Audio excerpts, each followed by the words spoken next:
You kept pushing on, but then you went too far. When your ship has sailed and all your dreams are lost, everything is wrong, you feel like it's your fault. Just remember, I will be there for you, baby. Remember, there's nothing out there to get you, don't forget it. When life feels slow, just call on me. Just call on me. Just call on me.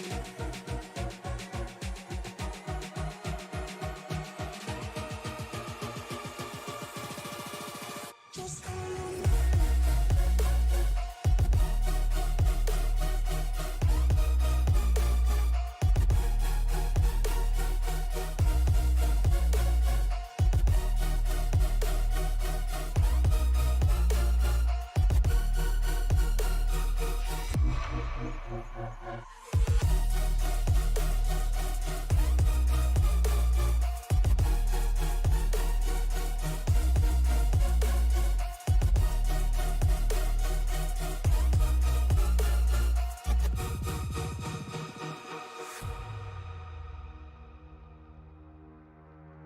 You're stronger now than you ever been. You gotta leave now, it's time to catch the wind. You will climb up high and look through the clouds. And when you're feeling low, I know you'll bounce back. Oh, and just remember, I will be there for you, baby. Remember, there's nothing out there to get you, don't forget it. When life throws lemons, just call on me. Just call on me. Just call on me.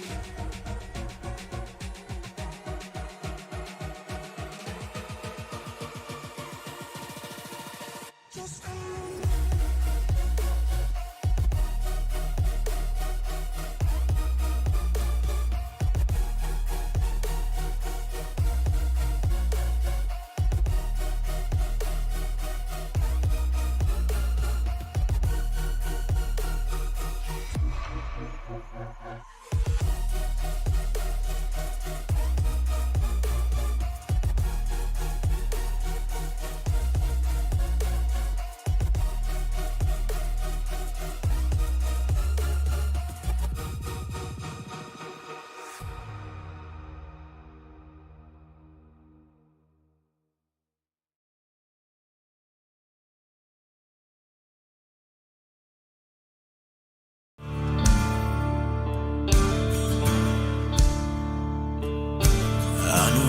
Just met, and you haven't got me quite figured out yet.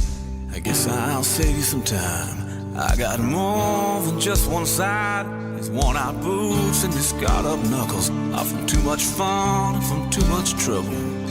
I wouldn't blame you if you walked away, but I really hope you'll stay. Cause I got a wild side when I'm feeling just right. Hang on, cause it's gonna be a rough ride. Get the feelings that I just can't hide. When it comes out at the wrong time, I got a wild side, 10 feet tall and it's double wide. I get the feeling that you just might like to meet my wild side.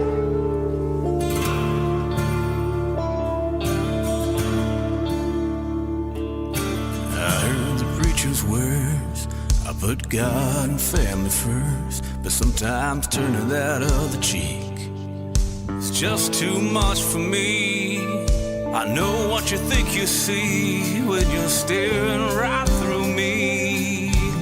You might get a surprise, cause I've got another side. I got a wild side when I'm feeling just right. Hang on, cause it's gonna be a rough ride.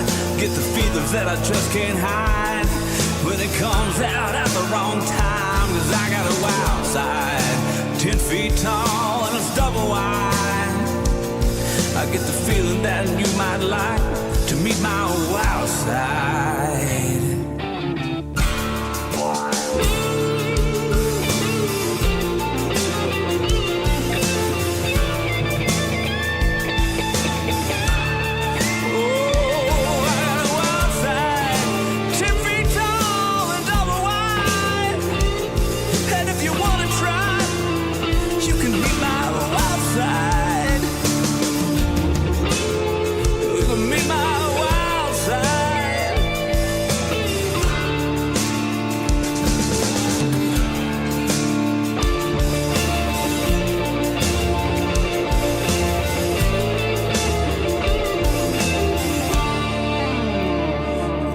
out boots and scarred up knuckles. I'm from too much fun and from too much trouble.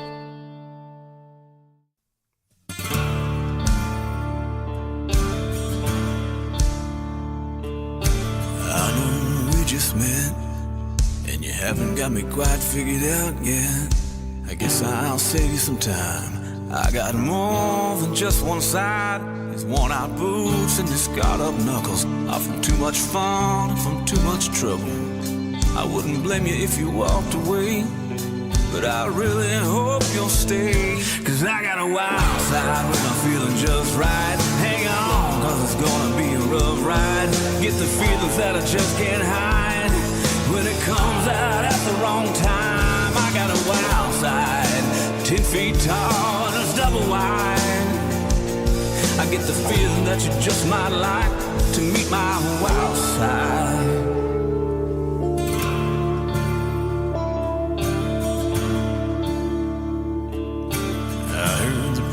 Words, I put God and family first, but sometimes turning that other cheek is just too much for me. I know what you think you see when you're staring right through me.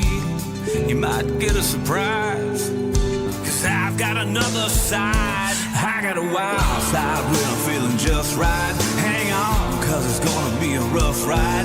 Get the feelings that I just can't hide. When it comes out at the wrong time, cause I got a wild side, 10 feet tall and it's double wide. I get the feeling that you might like to meet my wild side.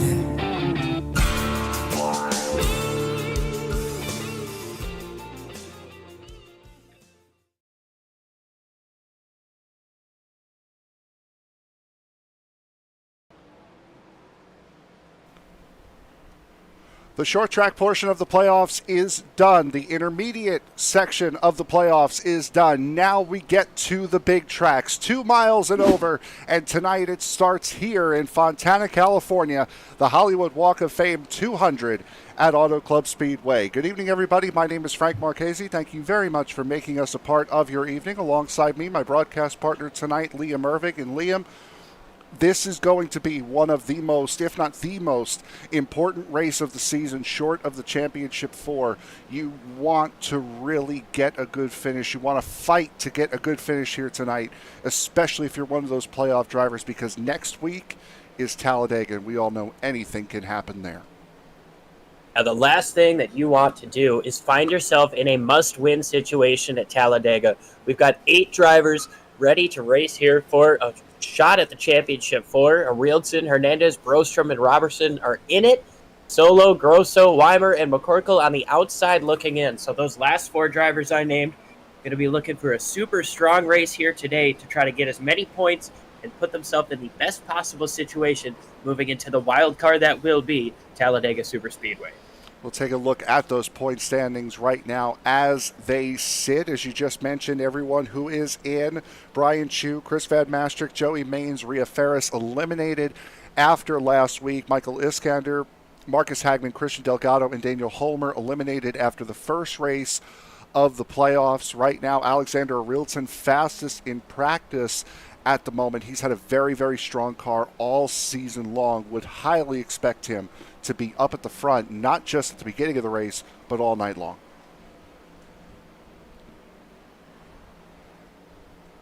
Yeah, it's going to be interesting. I mean, you talk about all night long, and we've got 100 laps here at Auto Club. Not going to be an easy task for any of these drivers, let alone the ones that you just mentioned. We're coming into this race, we're going to have 4 sets of tires total. So 3 in the pits, plus the one that you're starting with. That's going to make it tough on these guys, going to make strategy calls a little bit different. This is an older, abrasive surface. Tires are going to wear out by a couple seconds a lap by the end of the run. What's really going to be important to try to save your stuff and worry about the long run here as we get through the night.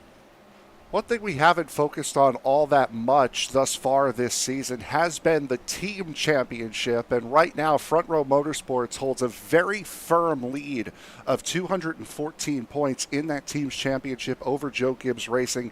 But the battle right now is going to be between Gibbs and Hendrick.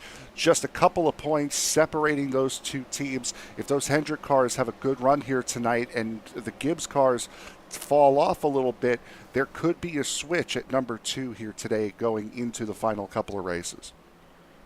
Gibbs and Hendrick, that's a battle that we are used to seeing quite often. Here we are once again in the iSNF Cup Series, seeing those two juggernauts of teams go head-to-head once again. I can't wait to see what we see in these next couple of races.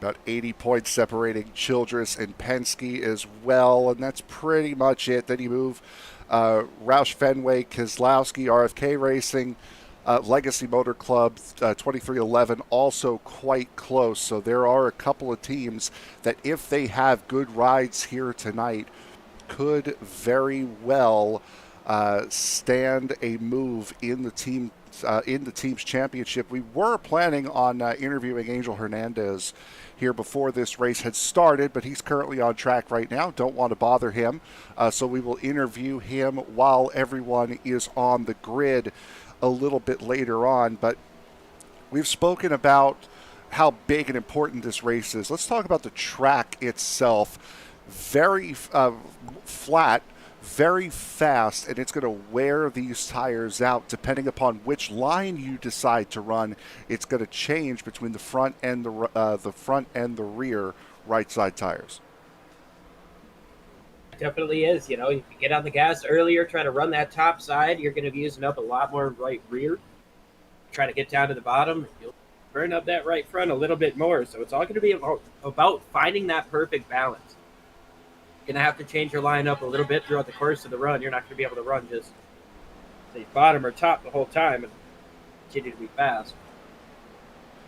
Our stage breaks here tonight, again, for 100 laps, 200 miles will be laps 30 and 60. So we will have almost an evenly split race once everything comes down to it. It'll be 30, about 25, and then 35 laps to close out this race. So you're going to be looking very much at this first stage here, which is going to be a full 30 laps, to see what you can do and how these tires are going to last going into the final 35 lap stage. Yeah, we're going to have a couple of quick opportunities to learn, as you mentioned in that first stage, figuring out what these tires can do, where you're going to want to run. You get these stage cautions to kind of get a bit of a reset while you're in the pack, in traffic, figuring out how your car is going to handle with 35 other cars around you.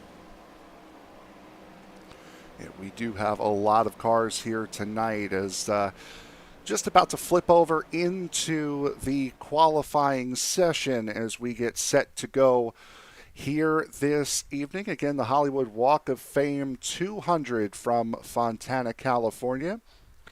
Frank, I was requested to ask that you reset your paints, just because that guy rejoined, so we'll see if it works. Okay. All right, so we will work on that, as right now we will take a look at somebody who is out on track, and right now that would be James Bowles would certainly fit the bill as somebody who is out on track in that number 34 car. It doesn't look like, or that's the 43 there, James Bowles for Legacy Motor Club. Did I say the 34? You did. Oh, there's the dyslexia kicking in. That's all right.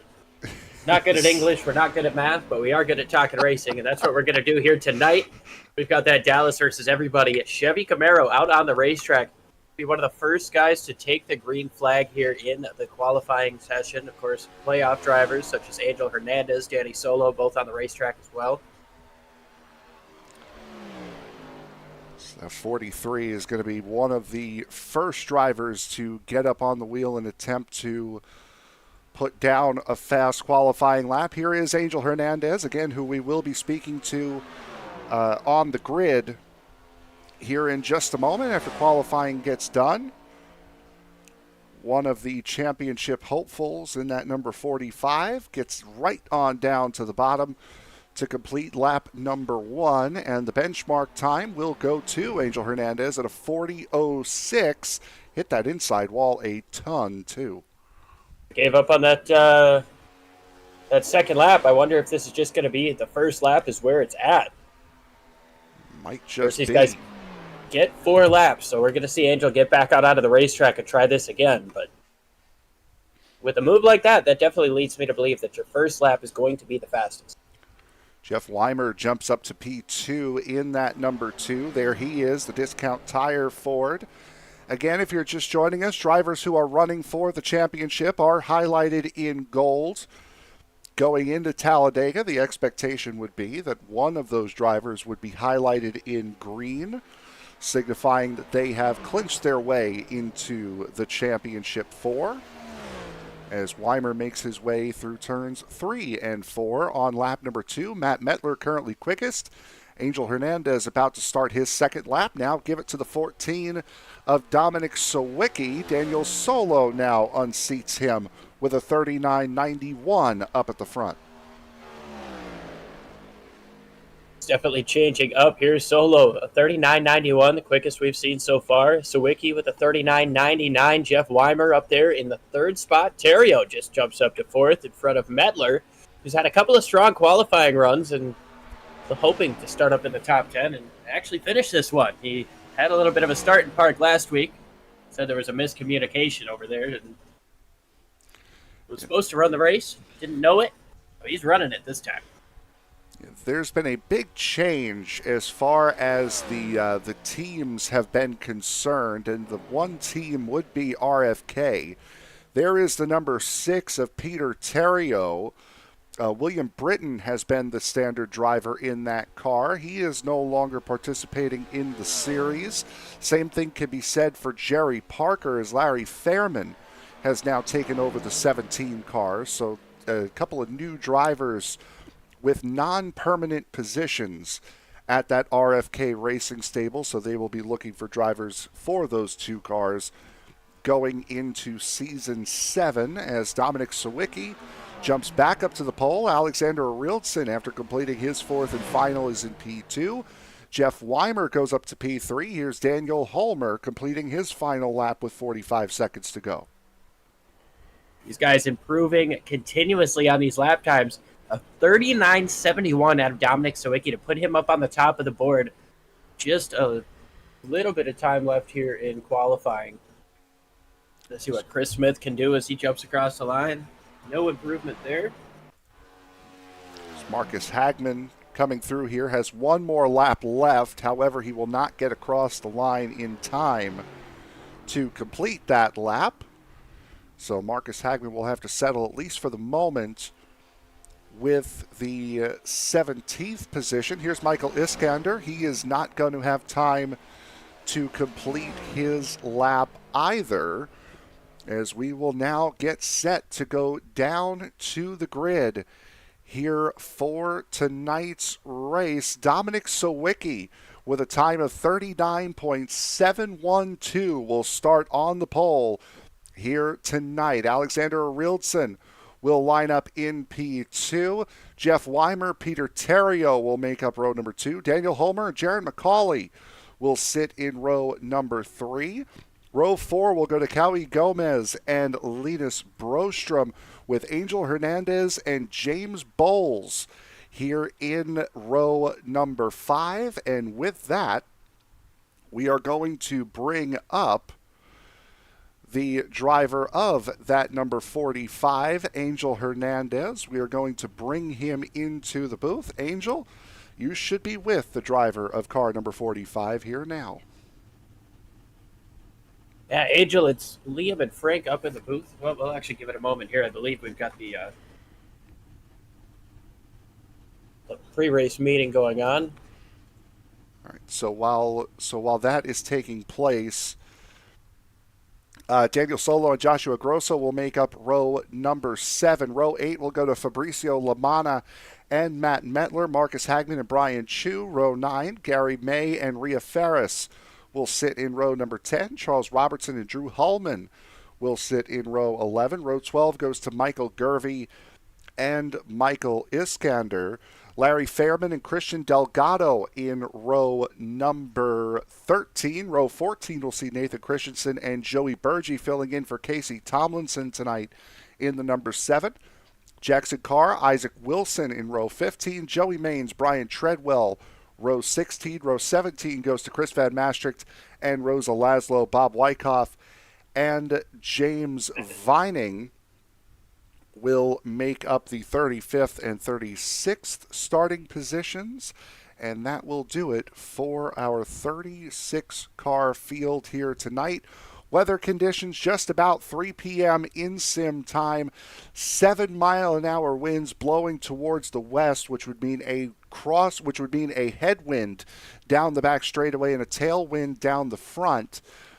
65-degree ambient temperature, 68-degree track temperature here tonight. As Liam, if you want to check and see if Angel Hernandez is ready,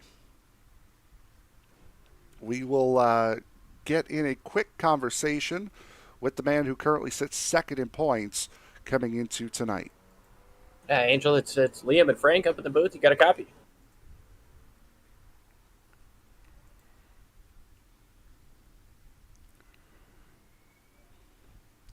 Angel Hernandez, driver of the 45 car, up in the booth with us here. We'll try again. Angel, it's Liam and Frank up in the booth. You got us.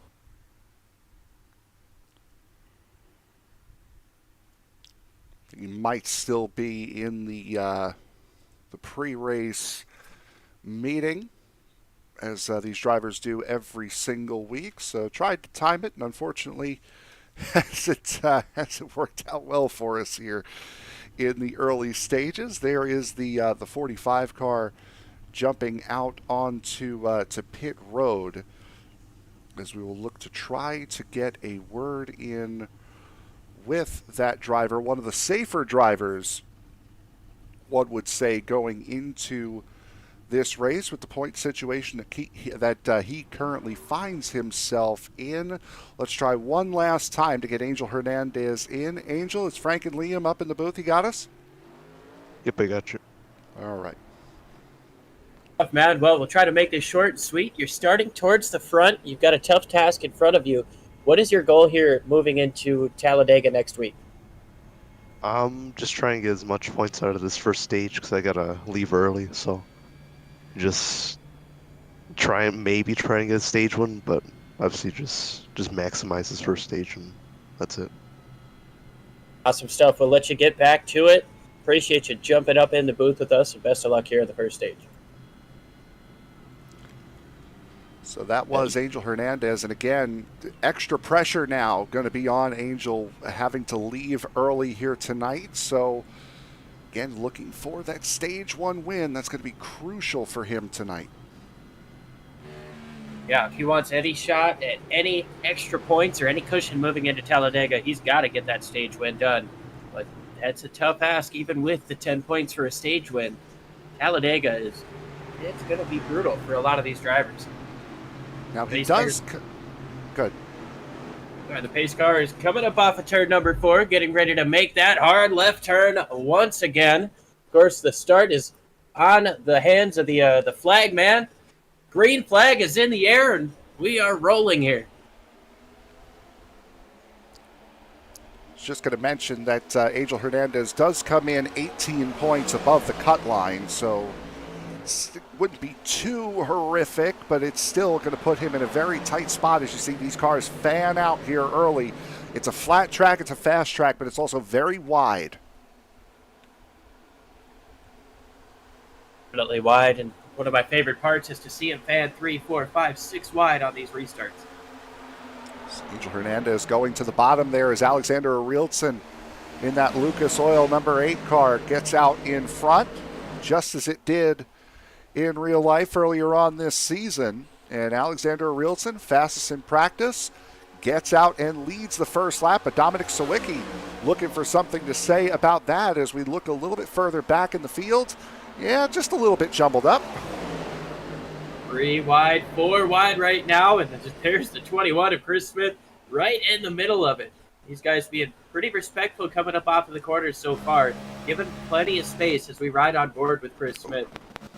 Trying to ride on board with Chris Smith at least. So we're having some early technical issues here. They'll hopefully sort itself out. as the race goes on. As boy, Daniel Solo getting very, very close to that number 3 of Linus Broström. Very close indeed. Almost a little bit of contact there with the 20 of Robertson and the 54 of Grosso. Those are two Joe Gibbs Racing teammates. Not really who you want to get in a battle with right now. There's contact between the 41. Hard into the wall goes Robertson. It's like Kyle Gomez. It is Cowie Gomez off of the racing line, so we will stay green. It's like Daniel Holmer, or pardon me, who was it? Maybe Chris VanMaastricht? No, he's there. I believe it was the 20. It was the 20 of Robertson, and Ria Ferris was also slow down the back straightaway. Daniel Holmer started from the pit lane. You see the damage on the back end of that 20 machine and the right side. So there is Robertson.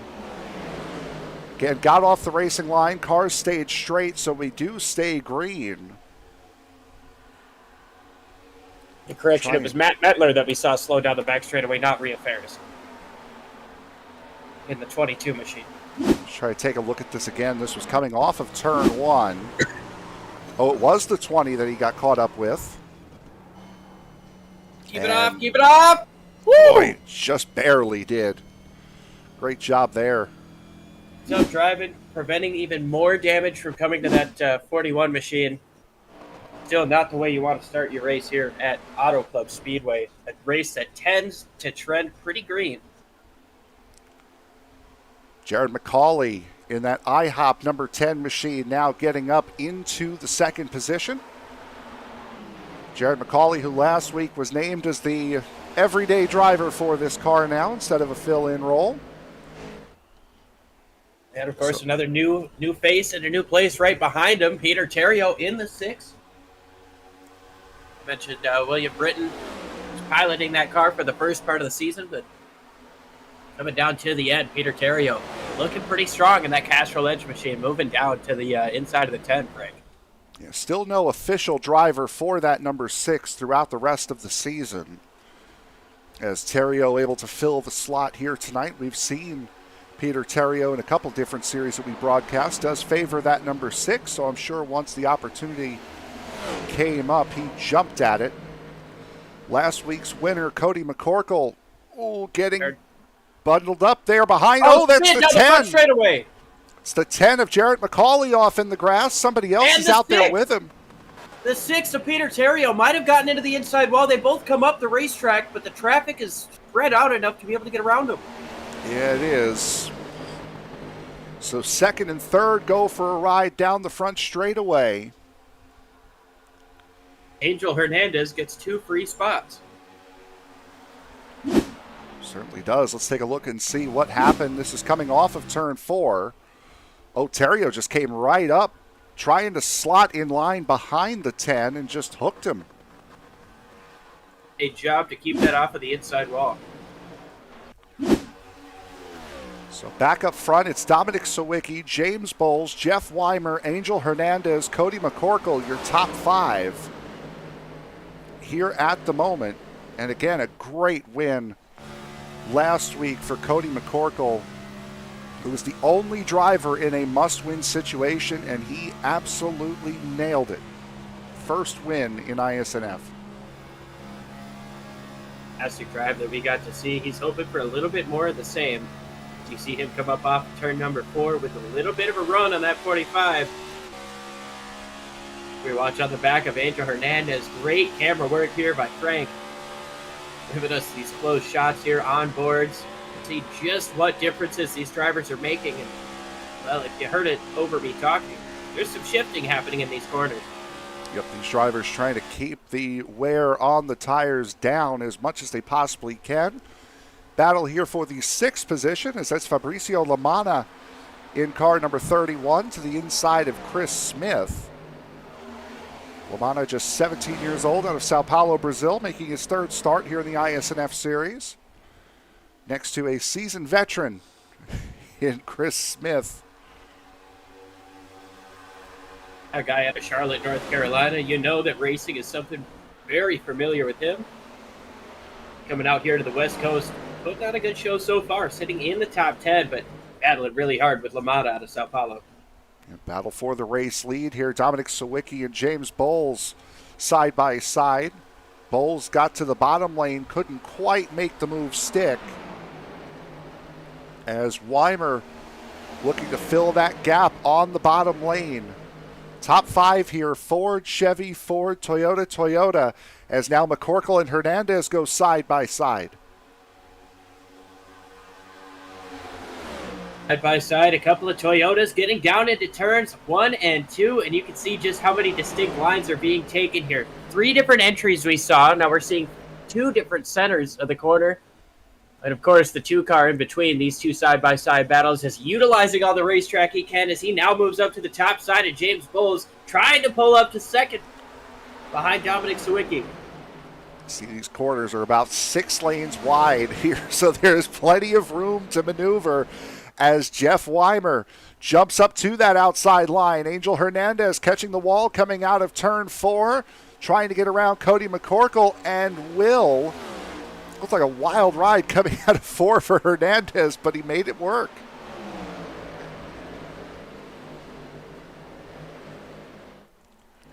A little bit further back, Joey Manes, who we saw just miss a championship run. Running in the 11th position now, trying to get around Jackson Carr in the number 13. That would be to get into the top 10.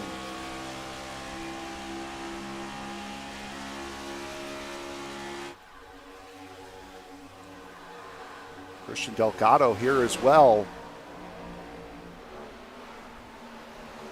Delgado up in there, trying to find a way through. That 4 machine is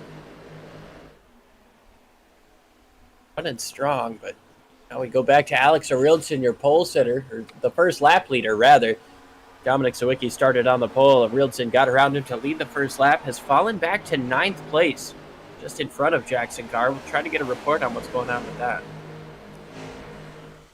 Back up front looks a little bit different here, as Cody McCorkle has really fallen off. You just saw him there. There he is. He was at the back of this front group here. Now has fallen off. The caution is out. I believe that is for... It's an incident down the front stretch, I believe, involving Michael Gervey. Yep, there is Michael Gervey, the DraftKings number 23, bent up right front on that car. Right front. That ain't going to go very far, bud. Unfortunately not. Let's take a look here and see what happened with Michael Gervey. Just saw him not all that long ago. Ooh, contact with the 16. Never got it straightened back out. Keep trying. Ooh. Hard hit. For, I believe, the 15 Rick Ware car to go. That Nathan Christensen, potentially. So what we're going to do here, we're going to take an early break. We're going to try to figure out this stuttering issue. And while we do that, we will step aside. You are watching the Hollywood Walk of Fame 200 for the iSNF Cup Series first race in the round of 8 for the championship. Dominic Sawicki leads the way.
Well, hopefully those issues are behind us as we get set to go back to green flag racing here. Dominic Sawicki out in front, in control. Green flag back in the air here from Auto Club Speedway. A good start as well from Joshua Grosso, who's moved himself up now 12 positions to get up into second.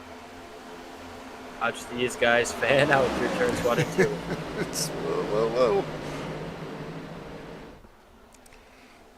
Oh, the 4 of Christian Delgado almost pinching the 24, as I believe we just saw the 9 in the background go off. There he is, Daniel Holmer. Fortunately for him, didn't look like he lost too much. Looking pretty good. No damage on that car, but getting back up to the front. We've got 12 laps to go in the stage as they cross the line. Angel Hernandez, we talked to him before the race, talking about he needs to win this stage. He comes into the playoffs 18 points above the cut line. This stage win will give him an additional 10 points that he's not going to be able to get throughout the course of stage 2. And obviously, minimal points at the end of the race, having to leave due to a prior commitment. You know, it's part of sim racing, but Angel's out here getting everything he can, and don't think for a second he's going to be any less aggressive here trying to get this stage win.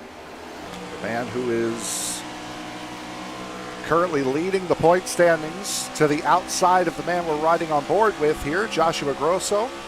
Hernandez down to the bottom for the race lead. They're dead even at the stripe. See it out the front.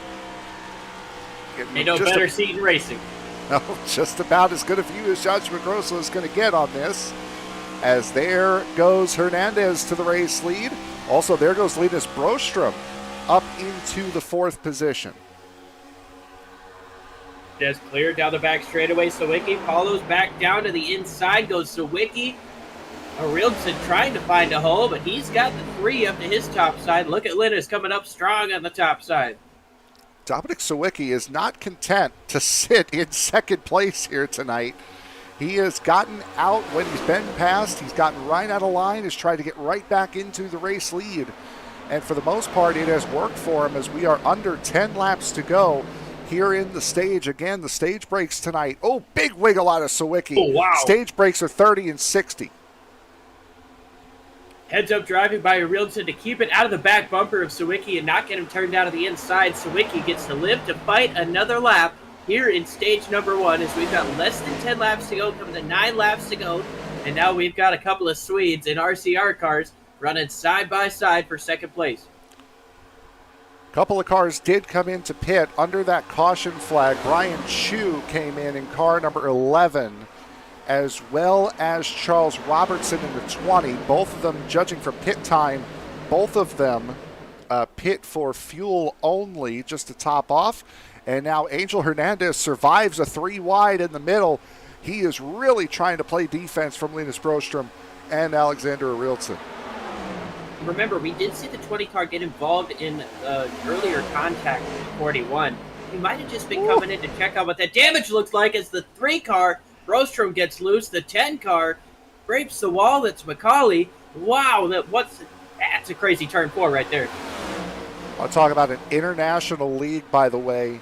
Top 5 cars represented Mexico, Sweden, Poland here in this. Oh, now Sawicki got passed, so we've got an American up into the top 5. Absolutely. Only one, though. And a Hungarian in 10th. Rosa Laszlo has worked his way up 24 spots to get up into the stage points. Brazil is also represented by Fabricio Lamana, Cal Gomez, Larry Fairman out of Canada. 9 different countries represented here in this race, and right now it is Sweden out in front as Daniel Solo gets up to the outside. He leads lap number 24 in car number 24 as Angel Hernandez gets back to the race lead. He got clear, but for how long? The 24 comes back down to the bottom. He's got a nose there, a little bit of side draft. That's going to pull him alongside entering turn 3. He's going to try to take away the middle line. They touch. They were sharing that lane there for a moment as Solo able to work that bottom line has Alexander Arildsson, but the outside line is where the momentum is. It's where these cars are really going to want to run. Everybody who's tuning in live here on Sim Racing Media, thank you for making us a part of your night, a part of your weekend. Go ahead and drop in the chat who you're rooting for. Oh, contact! Contact! Around goes the 45 down the back straightaway. Arildsson hard into the inside wall. The 45 is going to keep it off the wall, but come back up the racetrack. Staying green because it is off the racing line. By the way, not just Arildsson and Hernandez. That is first and second in points coming into this race. Second and third on the racetrack. As that happened, we were riding on board with the 3 car. We're going to go ahead and take a look at that in just a few moments, but we've got less than 5 laps to go in this stage. We can't look away from this battle as this pack is increasing in size. Yeah, we'll take a look at that during the stage break as Joshua Grosso and Dominic Sawicki battle for third. And Solo and Brostrom up at the front. Again, 4 different cars running 4 completely different lines, and there's still about 2 or 3 lines that they could use. 3 of our manufacturers represented in the top 4, 2 Chevys, a Ford, and a Toyota. Talk about parity. This track, this league, this group, they create it here. On board with Joshua Grosso, Jared McCauley, you can see in the rearview mirror just behind, a big wiggle out of the 14 on the bottom line. Tries to slide up into the groove, cannot. Sawicki's going to lose another spot to Jared McCauley. That outside line is proving to really be dominant here tonight. Inside line just can't make a move. I just want to double check. Frank, is it at the start of 30 or the end of 30 for the end of stage? It'll be at the start of 30. So 2 laps to go here in the stage. We're going to bring it home here. Is it going to be Solo, Brostrom, Grosso, or somebody else as we look at Delgado looking up on the top side of the racetrack? It's Christian Delgado. He's plus 20 here in this race. So we've had a lot of big movers in this race thus far. Battling with Dominic Sawicki, 2 teammates for Stuart Haas. Stuart Haas very well represented here in the top 10, currently running 4th, 5th, and 7th. Doing great. These guys going up next to the wall, using up absolutely every inch of racetrack that they can. We look back up front. Solo and Brostrom, 1 lap to decide it. Daniel Solo tied with Charles Robertson on points on the outside of the cut line. Linus Brostrom, 11 points to the good. So we'll see how tough Brostrom decides to fight Daniel Solo here. Joshua Grosso might put a little bit of a hitch in that plan. Doesn't look like he's close enough as Daniel Solo will come off of turn number 4. Daniel Solo will win a very quick first stage. And around in the back goes Rosa Laszlo, car number 77. It was a battle for 10th place at the stage. There's Laszlo. She was sitting in 10th place in turns 3 and 4, and apparently some contact might have been, I would assume contact was made. We'll have to take a look at a replay at a few. Didn't quite see who he was there with. As we'll take a look, first of all,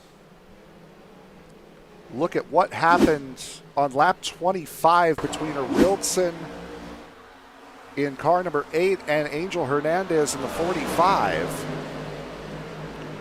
So Arildsson on the bottom. Oh, Hernandez, they both came into the same spot. Heavy impact on the inside wall for the 8. And if hitting that tire wall if hitting that wall down there on the bottom wasn't enough, he also caught the tire bundle that protects the very end of that wall as we ride on board now with Arildsson. Watch, he's going to start moving up to come up out of the corner, and Hernandez is going to try to cut under the 24, and they both touch. Boom, boom. And initially, it seemed like Arildsson, he was just trying to get low of the spinning car, and it kept taking him lower. Once they hit again, it was over for Arildsson. He was not going to be able to keep it off that inside wall. That extra impact obviously hurt. Got pit stops coming up, though. Likely our first new set of tires coming up on these cars. Does appear to be clean, though, is the 45 of Angel Hernandez. So he's not going to get the stage points that he was hoping for, but he does have a clean car to fight with. As cars make their way down pit road here at Auto Club Speedway. Daniel Solo leads the charge.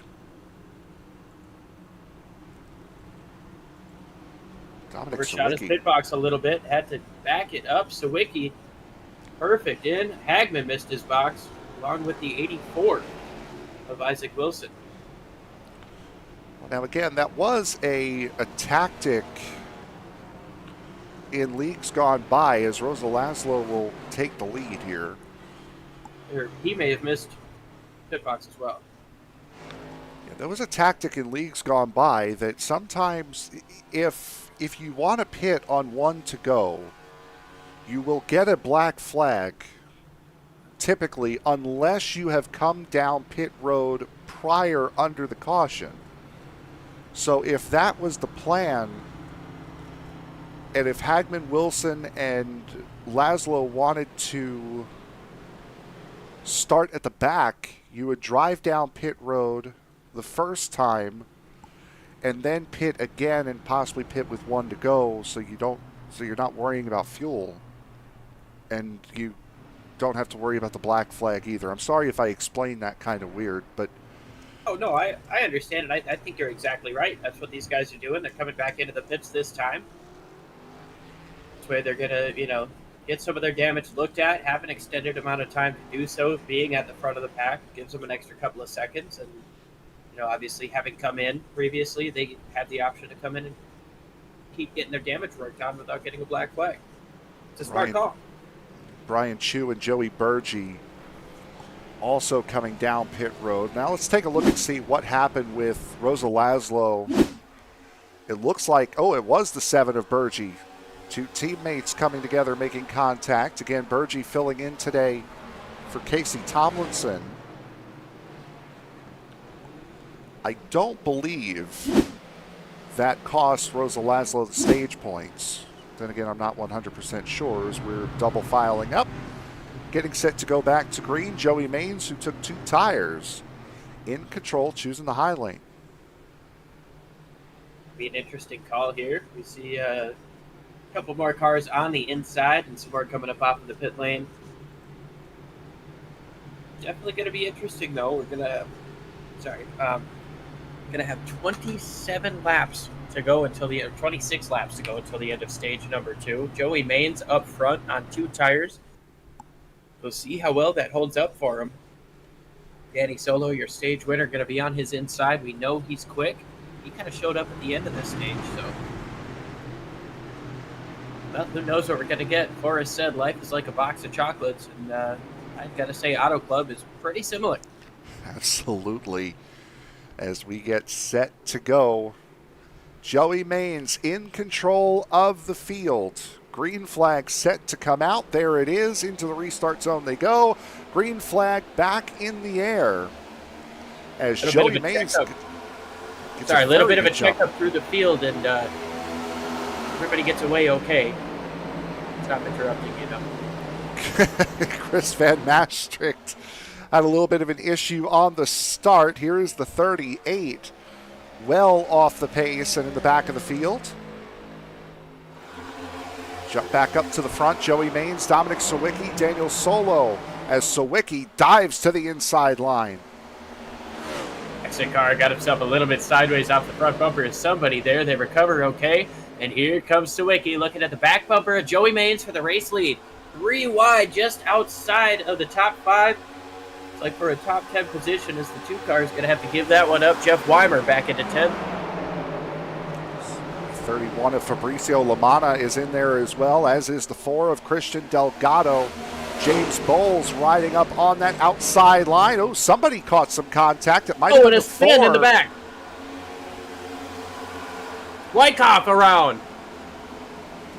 Great avoidance there. Oh, wow. Wykoff hard into a Menards car, I believe. Caution is out. It's a bright yellow car. Nathan Christensen got turned around down the back straightaway. The 7 car of Joey Burgee involved again. Not sure who the yellow car I saw get hit on the inside. It might have been that green car. Just a quick glance at it. But, here's Bob Wykoff. First of all, let's go and take a look back and see what happened at the start of the stage as Chris VanMaastricht got big time jumbled up and then got punted away by the 8 on that start. And then here is what happened to bring out the caution. As cars going up and everywhere, there's Wykoff. Brian Chu gets hit. The 15 of Christensen's involved in it as well. try to take a look from, or looking at Wykoff, because I believe that's where it got started. Somebody got turned sideways coming up off of turn 2, and then Wykoff was off the track and came back on. There's Wykoff. There he is bumping into the 15. It was the 7 of Joey Burgee that I saw. It was a neon green machine, not yellow. Let's go back a little bit further here, see if we can pick up where Wykoff lost it here. See if he got help. Oh, no, where in the world? Joshua Grosso caught some of it as well, it would appear. Let's go a little bit further back, shall we?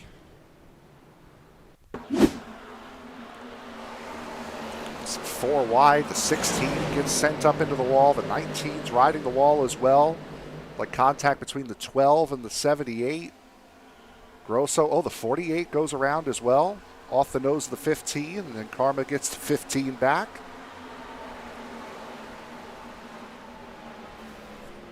Karma also catching the 7 there.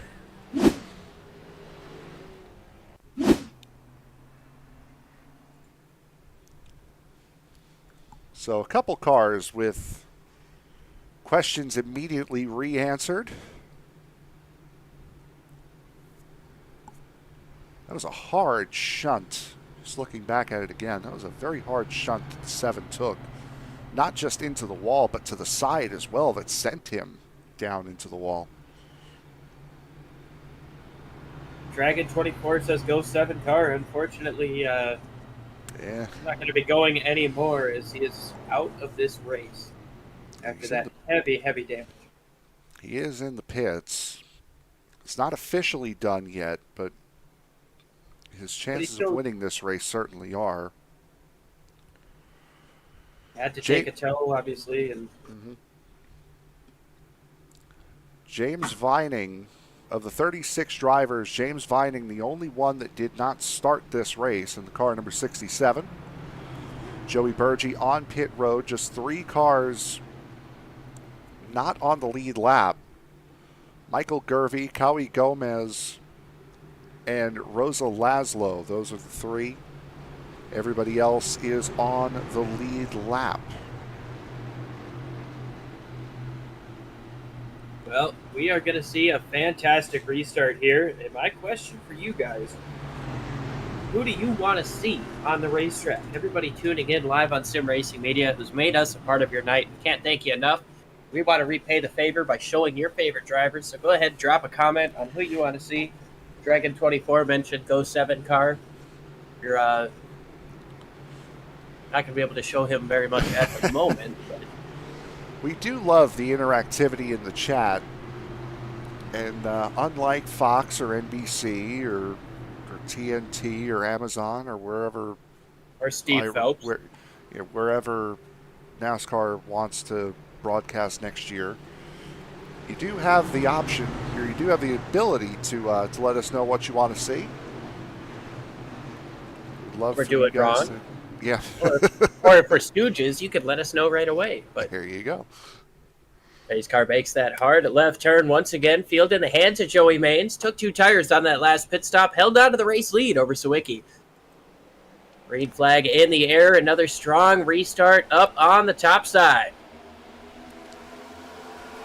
Daniel Solo jumping right up to that outside line as well, not hanging around behind Dominic Sawicki as James Bowles blocking the 13 of Jackson Carr all the way down to the bottom of the racetrack. It's not going to do him too much good as here comes Jackson Carr down on the bottom. Ooh, almost contact. Big save in the back of the pack, I believe. There's a lot of cars going a lot of different places right now. There's Charles Robertson. Trying to get a word on who it was towards the back, but you see that that number 4 machine up towards the wall. Here comes Robertson down to the inside to make the move. He's going to get past Delgado, and now we see Dominic Sawicki has taken the race lead, but for how long? Here comes the 42 up on the top side. In the foreground, Dominic Sawicki back in the race lead. Joey Manes with those 2 tires into the wall as Linus Brostrom jumps in between Joey Manes and James Bowles. On board with Linus Brostrom. Rocking that middle side. He's got Solo to his inside. You're going to get the run coming up off of the corner on the outside, but you get so much speed through the middle. These guys are dead even down the front stretch, and you've got 2 behind him trying to figure out, where am I going to go? That's Jackson Carr and his teammate, I believe. Or no, that was Jackson Carr on the inside of the 43, James Bowles, my bad. Just about 4 wide between the 42, 10, 2, and 6. Oh, more contact between the 43 and the 13. These two not leaving each other alone. Boy, what a gaggle of cars we got here. Yeah, the 10, Jared McCauley, going to try to get down to the inside of the 43, and that's exactly what Jackson Carr wants to see. Charles is trying to make his way into the top 10, but potential connection issues might be frustrating some drivers around him. Yeah, we saw that play a role last week in the finish between himself and Bob Wykoff, and into the back of the 3 of the 20 goes the 4 of Christian Delgado. They keep it straight, and look who's on the charge. Back up to the front, Angel Hernandez.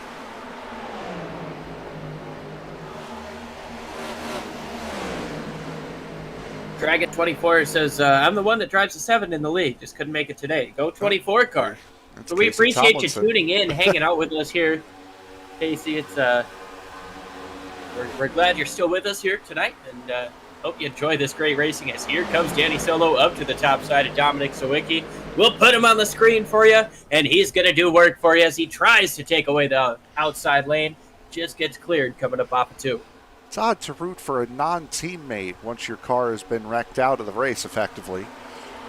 As Dominic It's a friendly Sawicki. league. It's a friendly league. Root for your teammates first, though.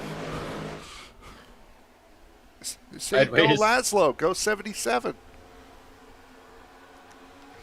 As Dominic Sawicki still out in front. Daniel Solo there. Linus Brostrom. Jeff Weimer getting swallowed up. That's Joshua Grosso there in the 45. Down Almost on a little the bottom. bit of contact, and here comes the 10 of McCauley.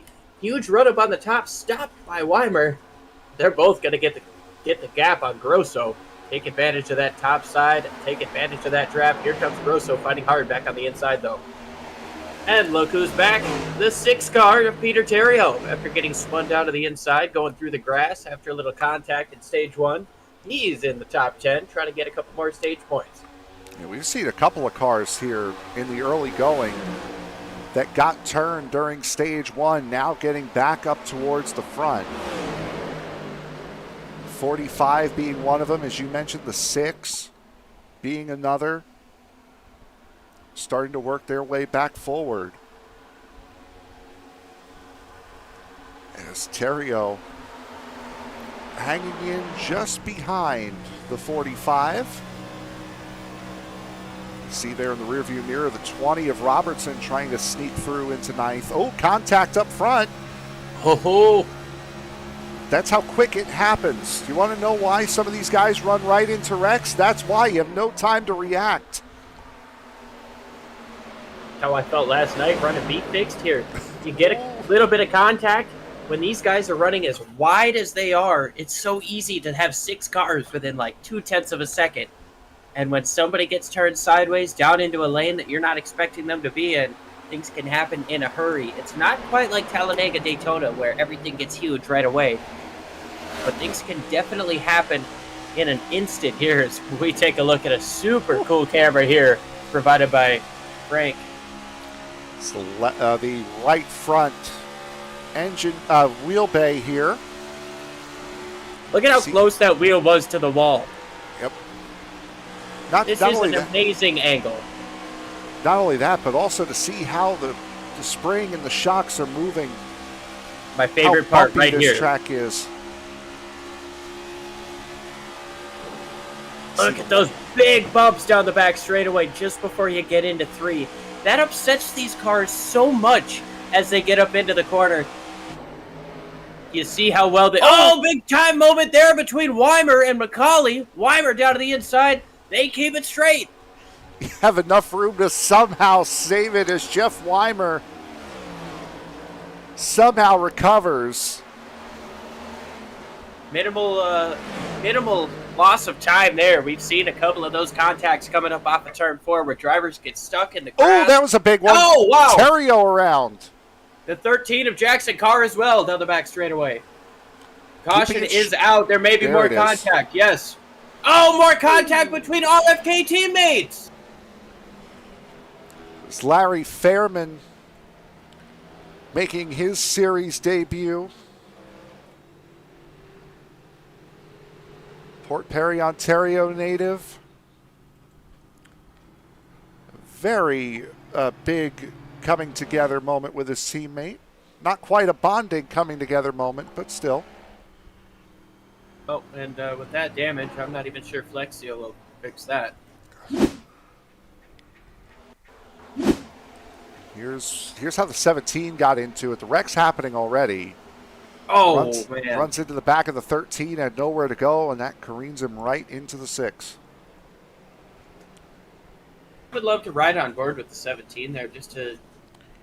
There was a lot going on in front of him, and we can't really see it from this chopper angle. Yeah, let's back it up a little bit here. This is going into turn 1. Yeah, we saw Britton and Carr get together. Terrio. Yep, you're right.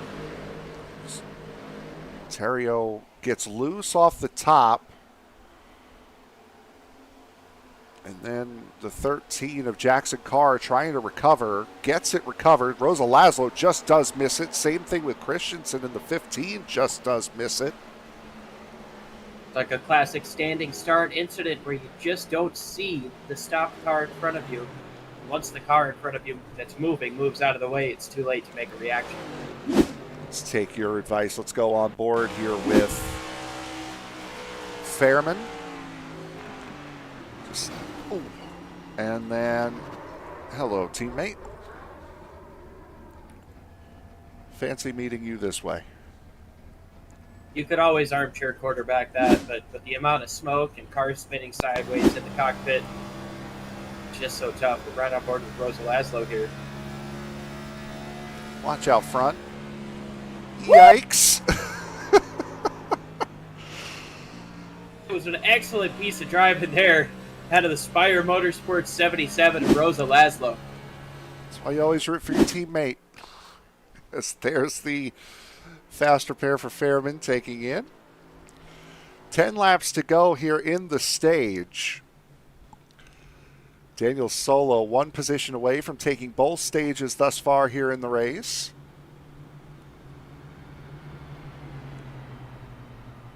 Yeah, we're about to approach or take halfway here at Auto Club. So 100 miles complete, 100 miles to go.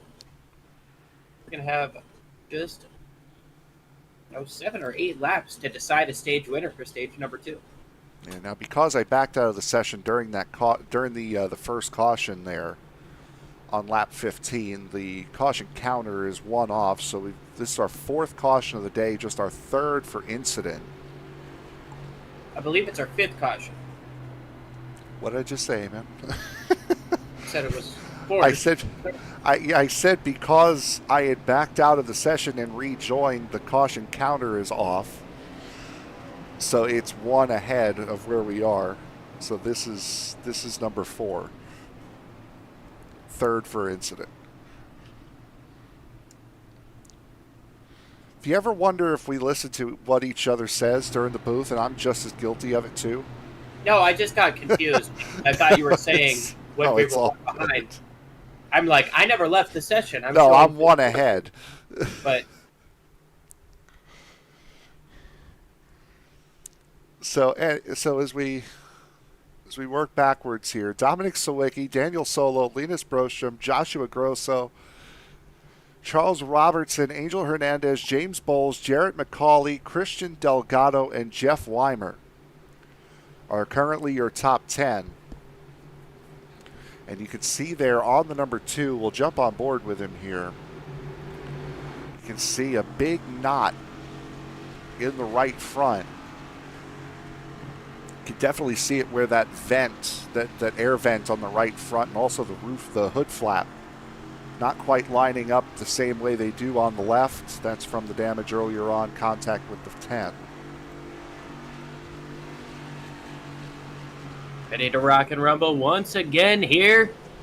I love this wide angle. A little bit of a checkup on the inside and the back. I believe that was VanMaastricht, but a strong restart out of Sawicki up front. He's going to have 2-3 car lengths as they fan out into turns 1 and 2 once again.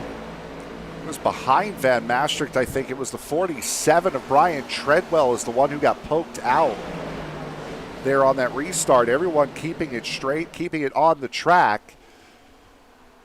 As back up front, Sawicki, Solo, Brostrom, Grosso, and Hernandez, your top 5. Charles Robertson takes the big dive, and also the connection takes the big dive as well. There he is. To the inside of Angel Hernandez, who's gotten his way up to 4th place. He mentioned in the pre-race he has to leave, but this race has gone by pretty quick. He might be able to get some stage points here in stage number 2 after a disappointing finish to the first stage. Sawicki still holding off Solo. Can he hold on for just a couple more? Caught up in a racing incident between 2nd and 3rd position in stage 1 was Angel Hernandez. Fell completely out of the stage points. By the way, you saw there in the back, Alexander Arildsson, there he is. That front end all beaten up on car number 8. That was from the incident on the restart with Chris VanMaastricht that we saw earlier on. So Arildsson, having taken his fast repair because of the incident he had with Angel Hernandez, is going to have to wear that damage the rest of this race, and it is truly affecting that 8 car. Sawicki tried to take everything he can from this racetrack coming up off of turn number 2. Just touched the wall with his right rear, and it pointed his car right back where he needed it to down the back straightaway. Didn't let off an inch. He's got a couple of car lengths now on Danny Solo going through 3 and 4. James Bowles up here in the mix as well, fighting to the inside of Joshua Grosso there in the 43. As Angel Hernandez trying to play blocker from Linus Brostrom and Charles Robertson. As Robertson on that outside line, trying to make his way a little bit deeper into the top 5. He's doing what he can there in that number 20. Big push out of the 3 behind him. I can't tell if that's paint scheme design or if there's a little bit of scrapage on the right side or on the left side. Given that it's on both sides, I'm going to say it's design. The 20 also, yeah, you can see it pretty clearly, is a nice little bump draft there. Also remember the 20 got caught up in an incident earlier on here today. So might still have a little bit of leftover damage from that. See right up on that high lane. Now coming down a little bit. Look, he's having to pedal this car. Listen through 3 and 4 how much he has to pedal this car.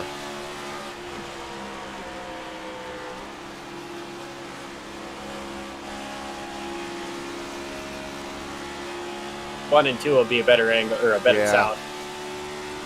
Get into the gas pretty easy off of 3 and 4. It widens up. 1 and 2, it tightens up. So take another listen. Here we go.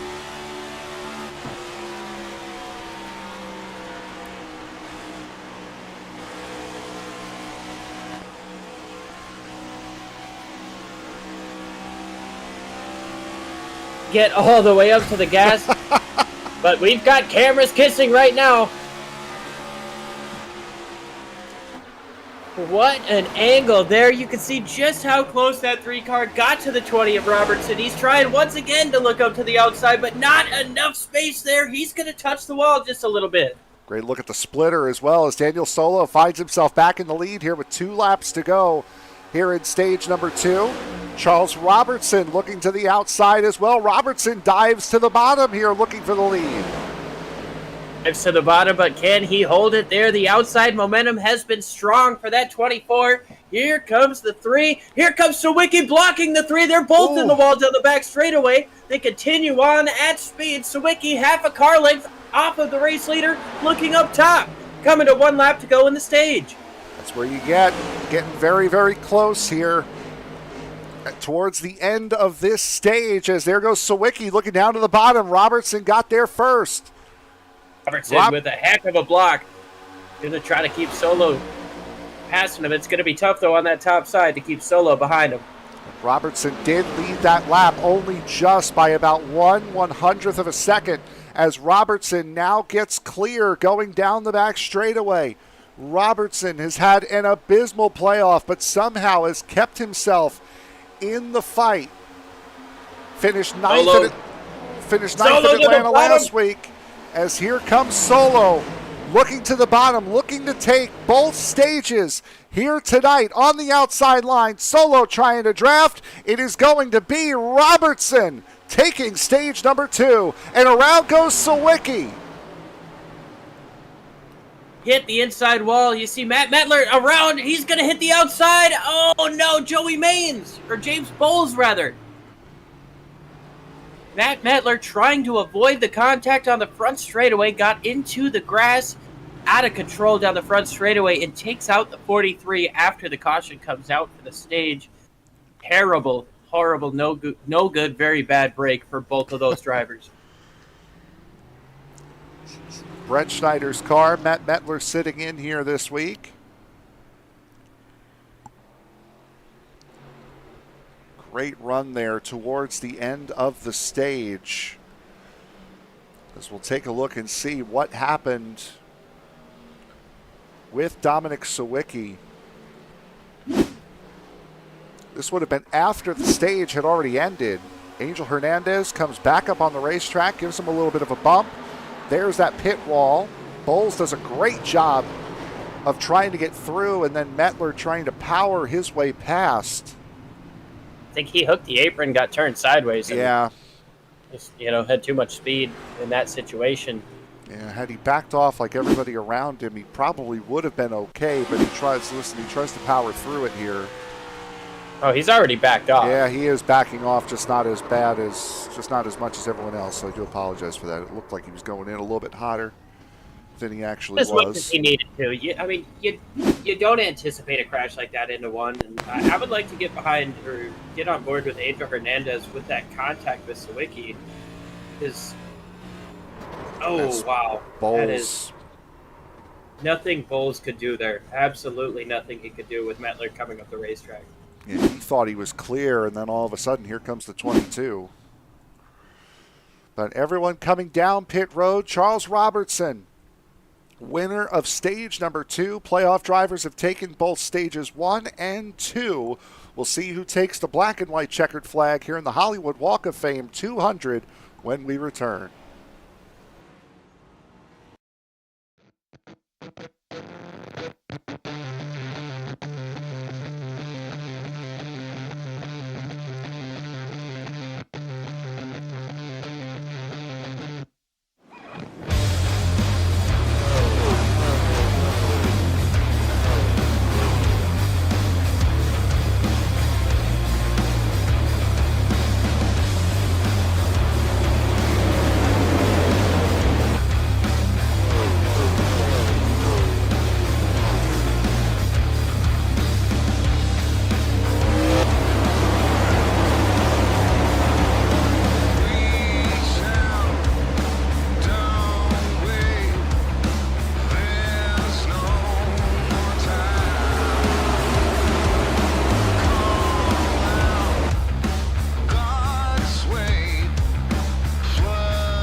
It's show time! Stage number 3 is underway. Alex Arildsson up front after hefty damage early on in the race.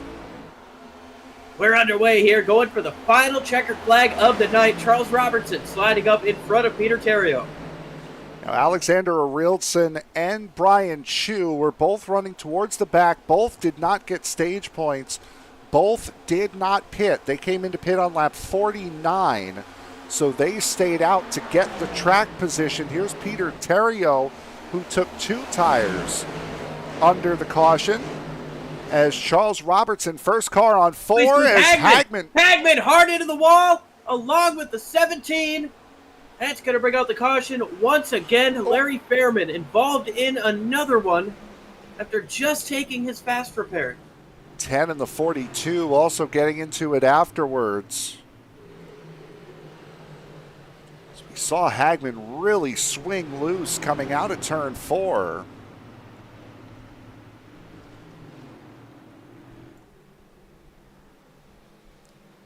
See what happened here coming out of 4. Potential 3-wide spot where they didn't know. No, they both got into the wall. Oh no, that Dominic Sawicki got spun into the pit road. That's what I'm hearing the comments about. I'm sorry, I'm trying to jump in and get some reports on drivers as the caution is out, and I was hearing the 14 talk about. Let's take a look and see here what happened with Sawicki. Oh, he got hit, possibly from the 84. Fortunately, didn't hit anything. Watch out. Let's back that up a little bit more here and see what happened fully with Sawicki. Oh yeah, got roughed up a little bit by the 84. And then that's what causes everyone behind to check up and get into the incident with the 5 and the 17. And that seemed like a situation with the 5 and 17 where everybody was using up all the car that they could coming up off of 4. A little bit of a wall scrape, got the 5 sideways, and once he touched the apron, it's going to be tough. I mean, I've seen plenty of incidents where a driver has gotten loose coming up off of turn 4, come back up the racetrack and taking somebody out. Actually seen somebody get very upset about it. We don't have any Sloppy Joe fans here, but I'm trying to make a joke about him. Love you, Sloppy. Once again, Alexander Arildsson with that front end damage. Currently out in front. Peter Terrio, Brian Chu, Charles Robertson, stage winner. Again, mentioning Robertson, he has been on a little bit of a downtrend here as of late, so this stage is really going to help him. Since we started broadcasting, not to throw us under the bus, a month and a half ago at Vegas, Robertson has finished 24th, 4th, 17th, 26th, 17th, 26th, and 9th. Hasn't worked out too poorly for him since he's still in the playoffs. But that stage win is going to go a long, long way for Charles Robertson and his confidence, I feel. Well, not only that, but that is 10 points guaranteed to him before the finish of this race. When we go into Talladega next week, those 10 points are going to be so important because it can all be taken away from you in an instant when we're talking about racing in the pack with the big one coming up. This is absolutely one of, if not the biggest races of the season, not including our championship race, obviously, because next week is going to be such a wild card. Frank and I talked about this before the race got started. And, Frank, you made a good point with that. This is an incredibly important race for everybody in the playoffs. Get your business done here because you never know what is going to happen when we hit the 33-degree banks at Talladega next week. As Alexander Arildsson will take the inside line here with Brian Chu. 4-tire stop for both of those drivers at lap 49. Peter Terrio on 2 tires on the outside line. And then Robertson, Grosso, and McCorkle. McCorkle took 2 as well. They're sitting behind the 20. I got to say, coming in at 49, staying out, it's not an awful call here. Get the track position. Everybody's still going to have to make that one more pit stop. Or at least they should. Going to have Let me double check. It should be right around there as far as what is needed. Well, he's anticipating everybody else is going to have to make that final pit stop. But if we do keep seeing yellow like we have, you guys might be able to save enough to make it to the end after that pit stop at the end of the stage. Absolutely is getting set to go. Again, 3 sets of tires here. Failed to mention that earlier on. Only 60% fuel fill for these drivers here tonight. So a fuel stop almost guaranteed at a racetrack like this, which breeds fuel mileage racing. Same as Michigan. A little bit flatter than Michigan, but still all the same. As green flag getting set to come out. A great jump there from Arildsson, and that's going to spit Linus Broström out into the outside wall here on the restart. Broström with right front damage and slow as he goes back to the back. Very tough situation there for a driver who had been running up front through most of this race. Linus Broström back to the back, but Alex Arildsson keeps it up front. Big time moments down the back straightaway. These guys are not going to be giving away as much space as they did at the beginning of the race. As you see Bob Wykoff diving down to the inside of the 47, slides up the racetrack a little bit. They're 4 wide coming up off of turn 4, just about 4 wide, as Chris Smith is able to clear those guys barely. Bob Wykoff just about had his first career win here in the iSNF Cup Series last week. Came about a 10.5 short of beating Cody McCorkle to the line. Is there you see the 23 of Michael Gervey getting it to the outside wall. Brian Treadwell in the 47 log jamming everything up on the outside line, forcing drivers to scatter down low. And Joey Manes got stuck in the middle of that, and literally in the middle. They were side drafting him on both sides, so he was struggling to be able to get past that, but he did. We're right on board with Gary May right now, continuing to fall back. Coming up off of turn number 4, behind that 77 Rosa Laszlo, is the one of Michael Iskandar, who we haven't talked about much today, up to his outside. Look at Iskandar scraping the wall, trying to get to the outside of Ria Ferris. Not going to happen, though. 48 of May was really falling back. Not all that long ago, as the caution's going to come out here. An incident Big up crash ahead. on the back straightaway. Watch out. Check up, guys. There's a crash up top still. Isaac Wilson. Big time damage. There's Sawicki down there as well, car 14.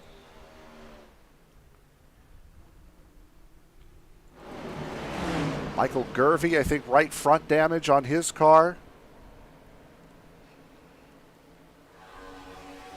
So that one seemed to originate from the outside line up towards the front. First, let's see what happened as you see the 3 down there on the bottom. Let's take a look and see what happened on the restart that forced the 3 out wide. Here we go, coming to the start. Watch the 3s. The 5th car on the outside line behind the 4. Oh, he tried to jump the start. Oh, on the wrong car here. Let's start it again here. There's Linus Broström behind the white car, the number 4. Oh, the 4 went. Terrio just got a pitiful start on the outside.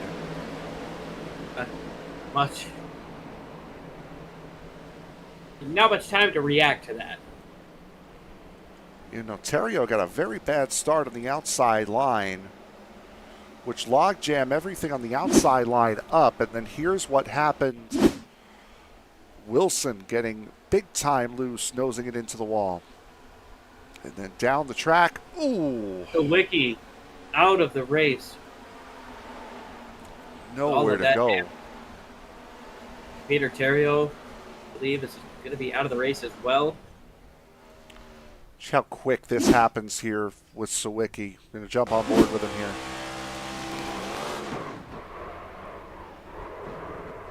Just not a chance.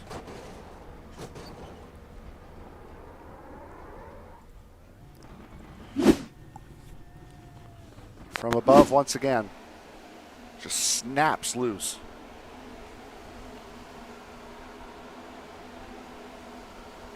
But he's driving through, unsure if the caution's going to come out for it or not. And that's one of the things about Rex here at Auto Club. Because the backstretch is so wide and there's so much runoff as we're back green flag racing here. The backstretch is so wide here, you're not sure if the caution's going to come out. yeah, and that really makes it tough. 9 times out of 10, I am a firm believer if there's a crash in front of you, just slam on the brakes, get out of the way of anybody who's behind you potentially, but worry more about slamming on the brakes and not running into anything because that caution's going to come out. This track, like you mentioned, it is so tough because it's so wide. There's so much open space out of the racing groove that when things happen down to the bottom, you can't really anticipate that there's going to be a caution. So when you see that puff of smoke in front of you, you have to have a different reaction. It's just kind of the way that the track goes. A track like this, it obviously adds in a little bit more responsibility for race admins. And I have a sneaking suspicion that we also assumed incorrectly that the caution was going to come out there. I'm not seeing a caution triggered on my event list here, so I think we just took caution coverage of an incident during green flag racing and missed a couple laps as Charles Robertson gets back to the lead. Apologize for that. wow, what an incredible faux pas by us up in the booth. It's a huge incident down the back straightaway, and I was almost certain I saw yellow lights. So did I. Said, yeah, we as I look back on our log, we did not have any yellow for that. So we did miss some racing looking back at that big incident, but that was a huge incident that took out a number of contenders throughout the course of this race. Talking about, Linus Brostrom, he's still on the track. Isaac Wilson on the track. Yeah, these drivers He's still out here, Terrio. These drivers really have to start paying attention, Yeah, from up in the booth, we do everything right. We do everything perfect. Of course. The infallible. But yeah, Linus Brostrom, Isaac Wilson, Dominic Sawicki still on the racetrack. Peter Terrio is out after that incident. I think that's what relatively spread out. I think that's what tricked me, is because I saw Linus Brostrom and Gervy come in slow as if we were under caution. So I think that's what tricked me into thinking the caution was out. It's all right. Made a little mistake, but we've got 22 laps to go, coming to 21 laps to go. Alex Arildsson, after taking a different strategy call, he came in 10 laps earlier than everybody else. He's got Joshua Grosso coming up to his outside, a little bit loose out of the 20 of Robertson. Here comes Arildsson down to the bottom, Grosso up on the top. Who's going to lead this lap? It's Grosso. First lap sled of the day for Joshua Grosso, as Alex Arildsson had to evade, which, by the way, we saw 2 tires not really work, or old tires not really work earlier on in stage 2. Brian Chu and Alexander Arildsson on 15-lap older tires, still both of them up in the top 5. Incredible drive by these guys. We are seeing me being proven wrong once again. So continue to talk about tires week in and week out. And Grosso touches the wall there. That's going to give Solo the chance to get to the middle. He's got to run out of Arildsson. Side drafts the heck out of that 54. Clears the 8. Jumps down to the bottom. He's got the race lead getting down into turn number 1. What an excellent job of using every aero tool he could coming down the front straightaway. And Solo won that battle to the line. So if that were it, that would have been race over in favor of Daniel Solo. As Solo, of course, trying to lock himself in to the Championship 4 prior to Talladega. Same thing with Joshua Grosso. Same thing with Alexander Arildsson. Same thing with Charles Robertson. down on the bottom. This is almost as big as a plate race to get in. Everybody talks about the NASCAR Cup Series Daytona being the final cutoff for the last few years. This is your last chance to get in, right? This is not the case. This is actually the opposite. This is your last chance to not have to deal with any of that. Yep. And each and every one of these playoff drivers want that. That's why 4 are taking up the top 5 positions. 5 in the top 10. Jackson Carr pole to win at Talladega earlier on this season. And car number 13 right now currently occupies the 7th position, peeking out behind Charles Robertson, peeking under James Bowles, now sliding in behind James Bowles. Here's Jackson Carr. By the way, going back to the other superspeedway, Daytona, Jonas Gunnarsson, who's no longer participating in the series, took his Levin's dual coming race. in. Levin's got to make a pit stop here. Jonas Gunnarsson took his dual race, and the Daytona 500. Here comes Alexander Arildsson is in. Here comes the 9 of Homer. Homer is going to be speeding. Arildsson must have been with that big lockup. I think Jeff Weimer. That's going to be interesting. Jeff Weimer coming in as well, I think, is the more interesting part of it. Now, you kind of expected, again, the 18, the 8 and the 11 coming in because they came in 15 laps earlier. So this is going to really leave a fuel mileage race here. 17 laps to go. These drivers had a 15-lap advantage. Granted, we have run a decent amount of caution laps here. Maybe we are going to get one of these classic Auto Club fuel mileage races as Daniel Solo hits the wall out of 4. I'm going to do my best. I'm going to try to get some pit reporting done. So, Greg, hold down the fort while I jump in, ask some questions. Charles Robertson coming in as well. So now you have 2 choices here. You can either run it out and hope you have enough fuel, or you can come in and pit and run like hell to try to recover the ground you lost. Barring a caution, of course, as Michael Gervey there in that DraftKings number 23 gets lapped. So here is your top 4. Daniel Solo, Joshua Grosso, James Bowles, and Jackson Carr. 1.5 seconds adrift of those 4 is Christian Delgado. There he is in the number 4. Chris Smith in the 21 also coming out of pit road. He is there as well, or pardon me, not coming out of pit road. He is there as well in 6th. Marcus Hagman running in 7th. Nathan Christensen, there he is, running in 8th. Now 9th as he got loose coming out of turn 2. He just got passed by the 47 of Brian Treadwell and now battles side by side with Rosa Laszlo to try to keep his spot in the top 10. There is Ria Ferris running in 11th. She has had a solid run as Nathan Christensen. I think Christensen may have missed pit road last time around and is coming in here. So the 15 comes in. And, by the way, speaking of the speeding penalties there, Liam, Alexander Arildsson, Brian Chu, and Daniel Homer all speeding on pit road entry. I assumed it was going to be that way with the 8 car locking up as much as he did and the speed that Daniel Homer was able to gain on the 11 of Brian Chu. But I got to say, after talking with a couple of drivers, I think pit stops is absolutely what we're going to see. The only one that I'm potentially worried about is a driver like Jackson Carr, Marcus Hagman, who did come in under those last couple of cautions. They've got a couple extra laps, but Jackson Carr right now. Speaking of Jackson Carr, a very, very good call. Even I missed that. Jackson Carr came in on lap 66. He came in on the caution, the first caution after the stage break after the stage had gone back green. As the caution's going to come out now.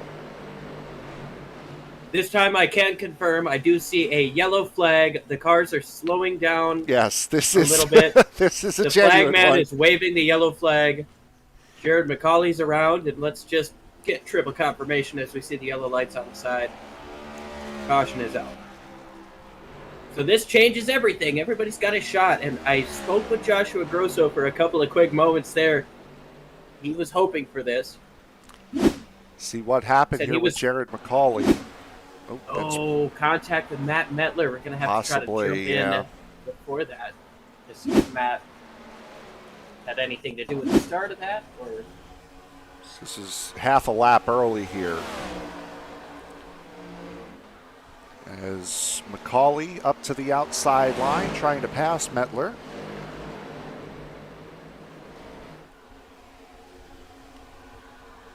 Actually, I think this might have been a lap and a half early, pardon me. Oh, looking to the inside. Yep. Here we go. Let's go back a little. Let's go back but forward here. Take a look. Here we go. Coming off of turn 2. Metler trying to slide in behind. Didn't have him quite cleared. yeah, just try to jump into that draft spot. Lucky for everybody, the 10 kept it off the wall.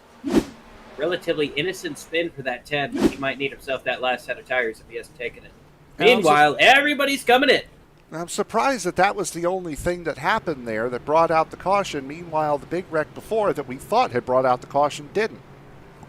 He was 180 degrees backwards down the back straightaway before he got offline, so that would have been an official iRacing caution. Might have done it. Great pit stop from Jackson Carr. 11.2 seconds. Did he take 2 tires? I Or was believe that so. There's no way that's a four tire Yeah. pit stop. iRacing has not updated to these new NASCAR crews with the one tire or one lug nut system. Well, the cars have the one lug nut. It's just the time. The pit time has not changed. Is Yeah. what you mean. The 5 lug Yeah, nut yeah. pit times have not changed. Hopefully Something that's what'll that, be something coming up in the patch next week. We'll see. We can maybe keep our fingers crossed. Once again, appreciate everybody who's tuning in live here on Sim Racing Media. We've had a pretty fun chat so far. Dragon has been our main chatter. The It's Alex Casey experience- Tomlinson there. Yeah, Casey Tomlinson. We do appreciate you tuning in, hanging out with us. Alan Experience has jumped in saying some fun meters have been pegged. Not sure what that means, but maybe some of these drivers are getting You a little don't know bit who that frustrated. is, do you? No. That is our brand new correspondent there, Alan Bergen. No way. Called the race this week, yes. Yeah, he was with us in the booth last week. He was with me in the booth on Western States. Jumped in for Mac after, a late family emergency that Mac had. So, props to Alan for jumping in on that. We're getting ready for a restart here, doubling up once again, Frank. Well, 9 laps to go here, so a lot of drivers take the wave around. Among those, Alexander Arildsson, Brian Chu, Daniel Holmer, Dominic Sawicki. Guys who got very fortunate with this caution coming out. Frank, this is one of those weird times in the race because this is a track that is going to wear down tires. After 8 laps, your tires will wear down a bit. Yeah, it's But one not where as much as you're not going to have to save like it's a long run. you got to go hard, but you can't go all out. You've got to find that sweet spot, and we're about to find out which drivers can hit it as Jackson Carr, Danny Solo, real close. Probably going to be even closer over the next couple laps. Again, 9 laps to go. Jackson Carr, Daniel Solo, Joshua Grosso, James Bowles, your top 4 here, your first 2 rows. Green flag back in the air, Carr in control. There he goes on the launch. As 9 laps to go, Jackson Carr up in front of Daniel Solo. Joshua Grosso left alone on the bottom. Going 3 wide for the race lead. Solo up top, Carr in the middle, Grosso on the bottom. Who's going to come out on top? Solo gets right up next to the wall. Grosso gets loose on the inside. That puts Jackson Carr into the race lead. as Matt Medler's into the wall hard down the back straightaway. Ria Ferris was sideways as well. Here comes the 43 down to the bottom for the race lead. Gets caught up in the dirty air. Solo trying to take advantage of the 43 and the outside lane. He's got a car link between him and Jackson Carr, but Carr goes down to the bottom to block James Bowles. Caution is going to come out here from the back. 47 of Brian Treadwell around on the front. I believe Ria Ferris. Alexander Arildsson, Christian Delgado there as well. Ferris I might have misheard, but I think she might have apologized for that. She either said she lost talent or somebody else did. And, knowing Ria, either one of those statements could be valid coming from her. Still one of my favorite explanations is here's Treadwell getting loose. Looks like he just got loose off of turn 4, and then there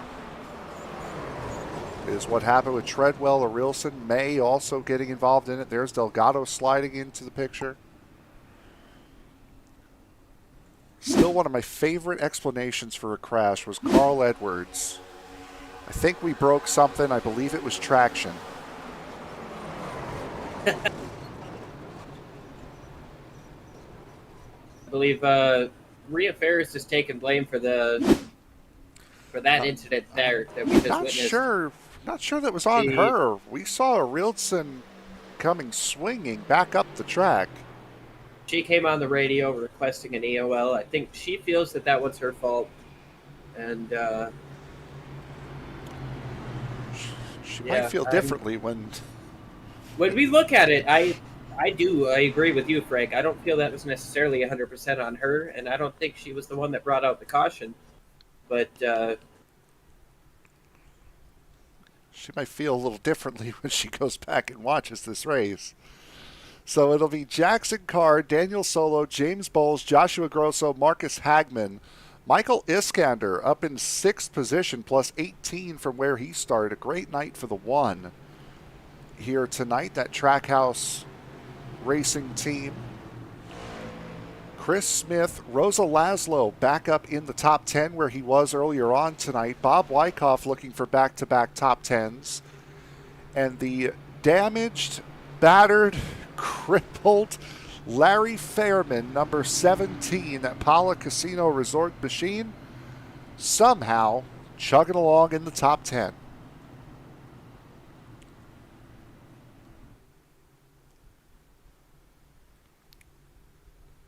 Debut race for Fairman, by the way, here tonight, number 17. Yeah, the Canadian making his first start here. Chris VanMaastricht, we saw him around earlier on. He's running up in 12th. Linus Brostrom still has a chance at this thing. Same thing with Charles Robertson. Jeff Weimer, all playoff drivers, running 13th, 14th, and 15th. Cody McCorkle in 17th, playoff driver.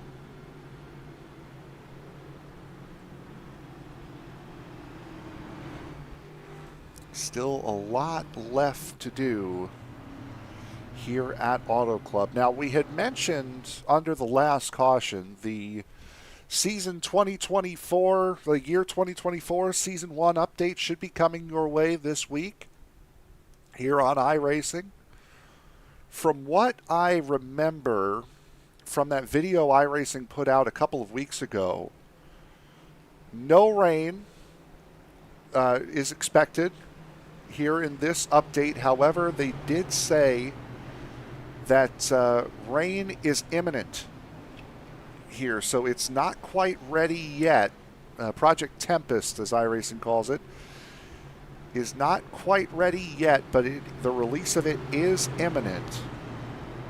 Expected releases for this update: the Audi GT3 Evo, Slinger Speedway Mugello, and a free re-release of Okayama, one of the oldest circuits on the service, has gotten a facelift, And Okayama will be re-released for free coming up here. That's at least expected to be happening with the 2024 Season 1 update coming this week. Dude, I can't wait. And I won't lie, I was trying to listen to some drivers there. So I jumped out for a second. Might not have listened all the way, but the new damage model is coming to 18-plus cars. Yep, there is an oval rework. The way the cars handle in certain lines, that will change as well. Misano, Portimao, Navarra, Millbridge, the SRX car, different street stocks, micro sprint Frank, cars, all in the works. Green flag, though, coming back out. We've got 4 laps to go in this 200-miler. But, Frank, I believe you said be prepared to search for grip as the caution is back out once again. This one, again, will be coming off the restart, and this will trigger our first green-white checkered of the evening as Ria Ferris around once again, I believe with Isaac Wilson there. He is in the 84.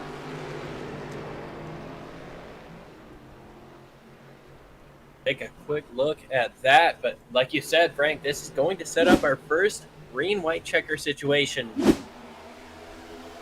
So off the start, guys really fanning out early here off the start. 84 tries to split the gap between the 12 and the 15. Brian Chu gets involved in it as well.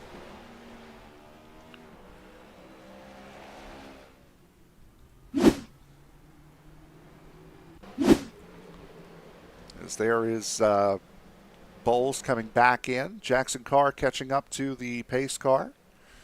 And yes, I did mention that there will be a difference in the way ovals drive. There's a big update coming to the oval package here on iRacing. They don't want to wait from that video from about a month ago. They said they don't want to wait to release it all in bulk, so they're going to start to release it a little bit at a time. One of the things that they did mention was lanes will heat up and cool down during a race session, and a direct quote from that video was, "Be prepared to hunt for grip."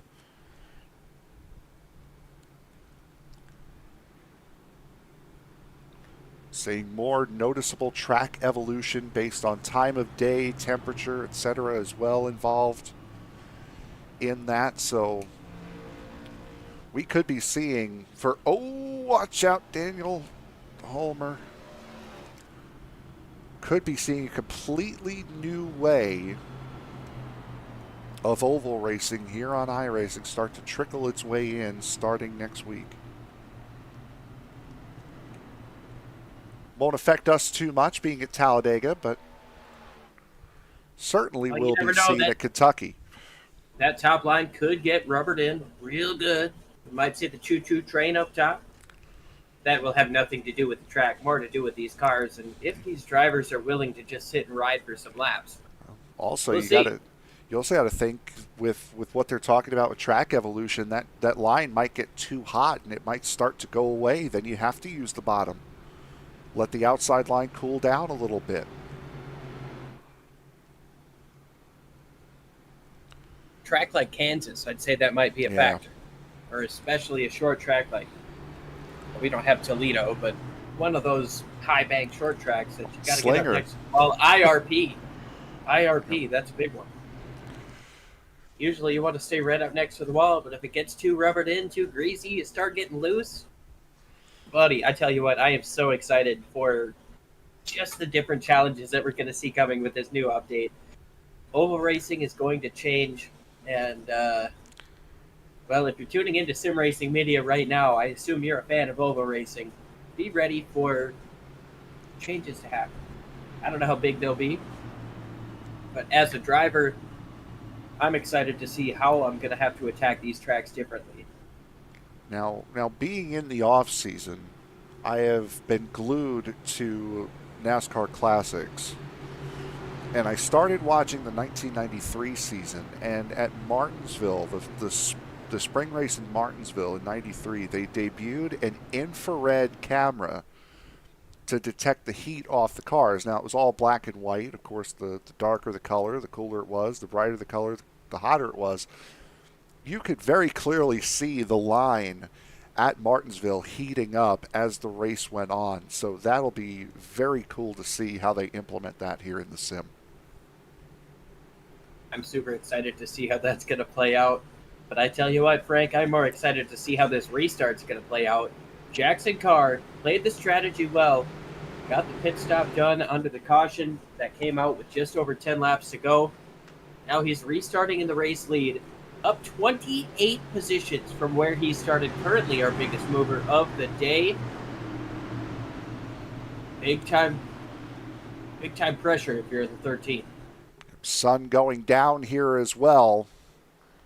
Here at Auto Club Speedway, green flag getting set to come out. First of 3 green-white checkered attempts is underway. Jackson Carr out in front. Gets a little bit of an advantage. Around in the back goes the 84, and we will go to attempt number 2.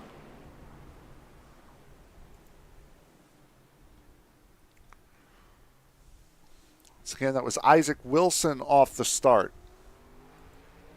That 84 Club window machine sideways. Take a look to see what happened to bring out this caution here. Bottom line jumbles up again.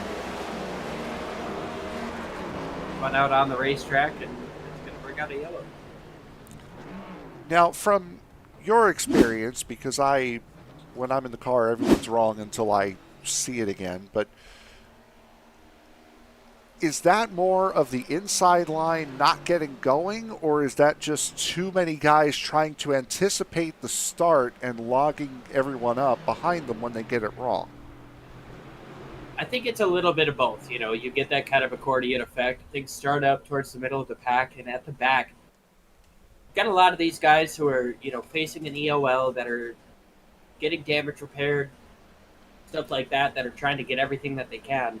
They're all stuck up on that inside line, so when they get a checkup in front of them, it accordions through, and, you know, there just gets to be no time to react when you're not allowed to jump out of line. Auto Club is a really tough track to restart at because it is so wide. People will generally move towards the top to try to defend the outside pass. And so you're left with all of this racetrack down on the inside that you're not allowed to use until you hit that start-finish line. It's just like taking off on a green light in your personal car. Is you can't go until the person in front of you goes. It's not go on green. It's go when the person in front of you goes. And you sure can't jump into that turn lane to get around those slow cars. Yeah, you can't. I wish I could. You cannot do that either. Dominic Sawicki getting a lap back. There's no rule against that in Truck Sim. However, in real life there is. There very much so are rules in real life. American Truck.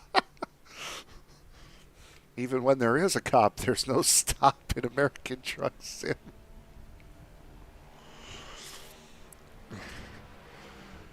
Oh, boy. So nothing much has changed up here at the front. We've been under a good amount of caution laps. We are, by the way, very well into overtime. We're working on lap 103 here in this race out of the scheduled 100. Jackson Carr, Daniel Solo once again, as this will be a quickie yellow.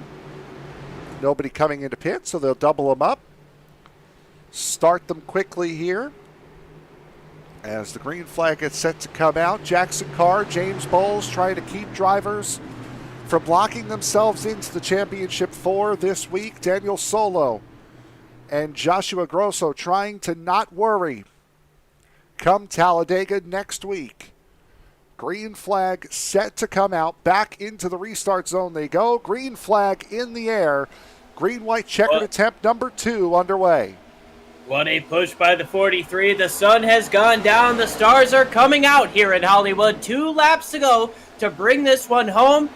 If they can make it around to the white. Joshua Grosso up to the top side. They're side by side for second as Solo tries to work up to the top of Bowles. Solo's going to get that spot. Oh, Here comes Carr down to the bottom. VanMaastricht went around in the back. No caution. Got offline. as Jackson Carr leads the way, coming through 3 and 4 here, coming to the white. Little bit of a checkup there from the 43, getting through 3 and 4, but it's a 2-3 car length gap for Jackson Carr, a non-playoff driver trying to play spoiler. Say, hey, everybody's got to race their way in come Talladega. He's got 2 car lengths between him and Danny Solo. Solo looking up to the top. Is it going to be enough as that 13 continues to increase that gap? We had a non-playoff driver win the first race of the round of 12, trying to repeat here in the round of 8. Daniel Solo is going to have one heck of a run. Jackson Carr on the bottom lane. James Bowles trying to put his number in. But Jackson Carr comes off of turn 4. He will put his star on the Auto Club Walk of Fame. Jackson Carr wins here at Auto Club. Run to the finish by all of those drivers, keeping it clean. Solo had a chance to dive down to the bottom. The 43 of Bowles had a chance to drive down to the bottom of Solo. They could have been 3 wide and wrecking each other. But instead, we got Jackson Carr with an incredible drive, an incredible win to get it right up next to the wall here on a victory lap. We are getting ready. And as you mentioned a moment ago, everyone now. Sorry, Frank, he's gonna burn it down. And as you mentioned, everyone now is in a position where they have to race their way in to the Championship 4 at the last place you want to do it in.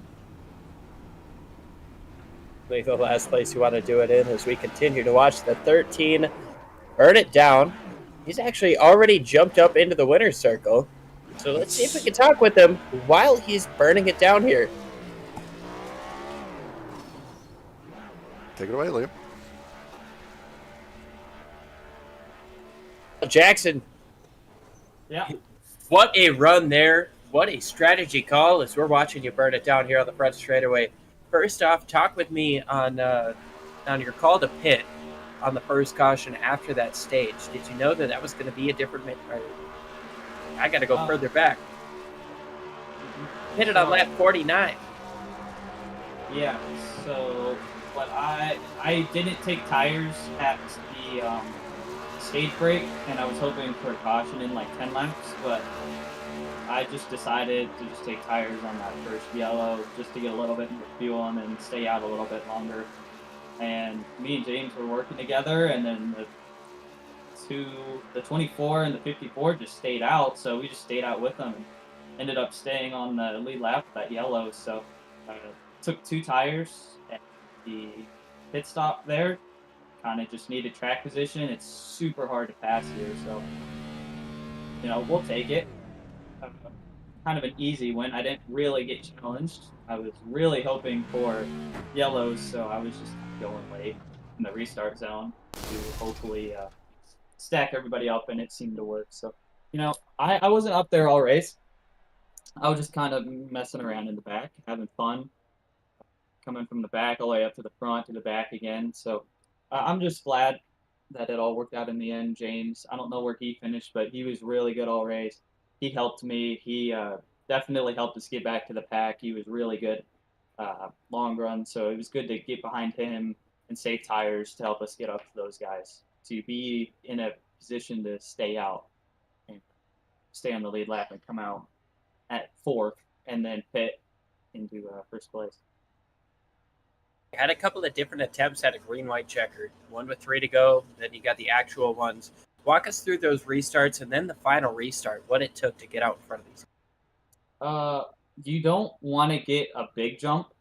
So I was trying to not get a good jump on all of the restarts. So I was going late to stack up the field, and also so I wouldn't get out in front, because if you get out in front at a track like this, you're just a sitting duck. So the first ones, I kind of messed them up, but on the last start, I was really happy. I hit the brakes right before the line, and I seemed to stack up the guys behind me. So it didn't look like it hurt James too much. I tried to give James draft, on these restarts, you have to play with the air. So I'm just looking at my mirror, just trying to give any draft to the inside car to get them side by side so they can side draft down the backstretch. Jackson, you did an excellent job. You got it done. Unfortunately, you blew the engine here in turn 4 instead of getting it down to victory lane. We'll get some cool photos for you. Who do you want to give a shout out to for such a strong run, such a strong win here? Obviously James helped a lot. He's a giga. He's always a giga. My dad for this Moza wheel and for helping me with my rig. We updated it today. So first race on the new rig, modification, whatever you'd call this. And it felt so much better. I feel like I can be so much more smooth. It was amazing. Obviously everybody, PBR, Burnt Rubber Racing for everything they do, Receptive Sound. And everybody in that VC that I was with keeping me entertained the whole time.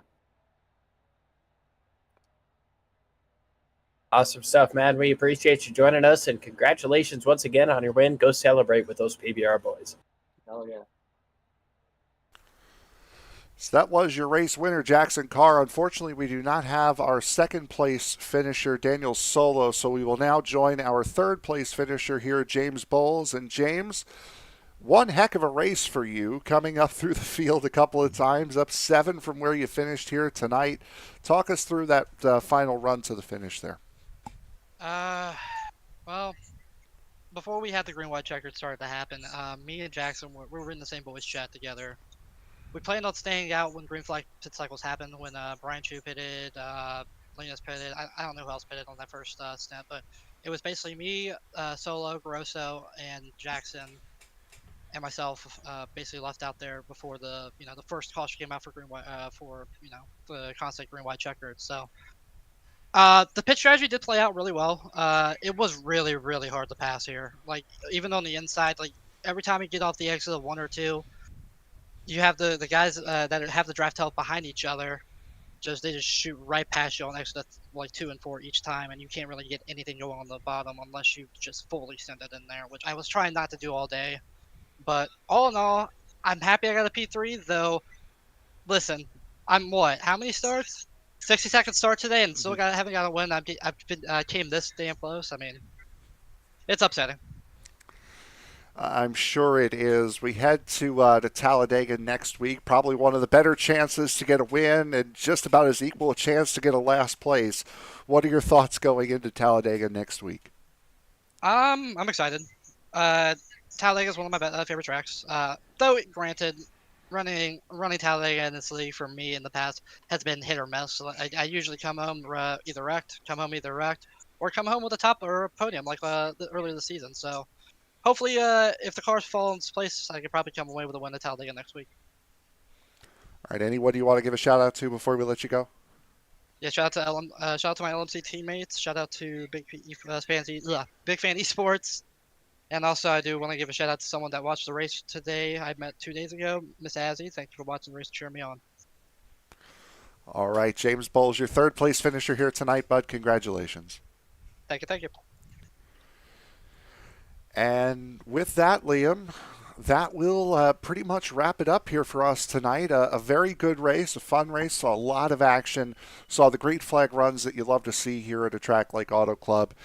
And now we know that everybody is going to have to do it at Talladega.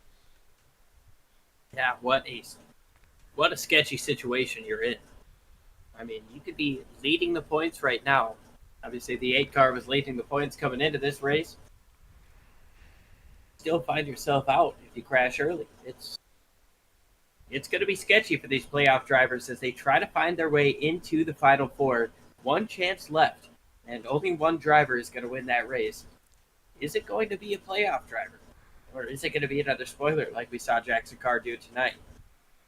A lot of questions that we're going to have to ask won't be answered till next week. So make sure you tune in live on Sim Racing Media, same time, same place. We had a playoff driver win at Iowa to open up the playoffs. We had a non-playoff driver win to open up the round of 12. We had a playoff driver win to close out the round of 12, and now a non-playoff driver to win to open up the round of 8 and one of the classic events at Talladega Superspeedway, the Die Hard 500, coming up next week. Let's take a look here at the finishing results here from Fontana. Jackson Carr takes the race win. Danny Solo, P2. James Bowles, Marcus Hagman, Joshua Grosso, your top 5. Linus Brostrom, after that incident on the restart, comes back and finishes 6th. Joey Manes, Chris Smith, Bob Wykoff, and Cody McCorkle. Only Daniel Solo, Joshua Grosso, Linus Brostrom, and Cody McCorkle. So half of the playoff drivers finishing in the top 10. Daniel Holmer, Christian Delgado, Jeff Weimer, Rosa Laszlo, Brian Treadwell coming home in the top 15. Nathan Christensen, Michael Iskander, Larry Fairman, Ria Ferris, Alex Arildsson to 20th. Chris VanMaastricht, Isaac Wilson, Dominic Sawicki was dominant here in this race. Charles Robertson, Gary May coming home in 25th. Brian Chu, Matt Metler, Jarrett McCauley, Michael Gervey, Peter Terrio to 30th. Angel Hernandez, who we knew was leaving early. Drew Hullman, Fabricio Lamana, Cowie Gomez, Joey Burgee, and James Vining, who did not start here in this race tonight to round out your field of 36. So that will do it for us here from Fontana. We will see you next week for the penultimate round of the season and the race that will set the championship for Season 6 here in the iSNF Cup Series. It will be the Die Hard 500 at Talladega. For my broadcast partner, Liam Ervig, I am Frank Marchese. Thank you very much for joining us here tonight. Until we see each other at Talladega, do remember, as you walk down the road of life, please don't play in traffic. Good night, everybody.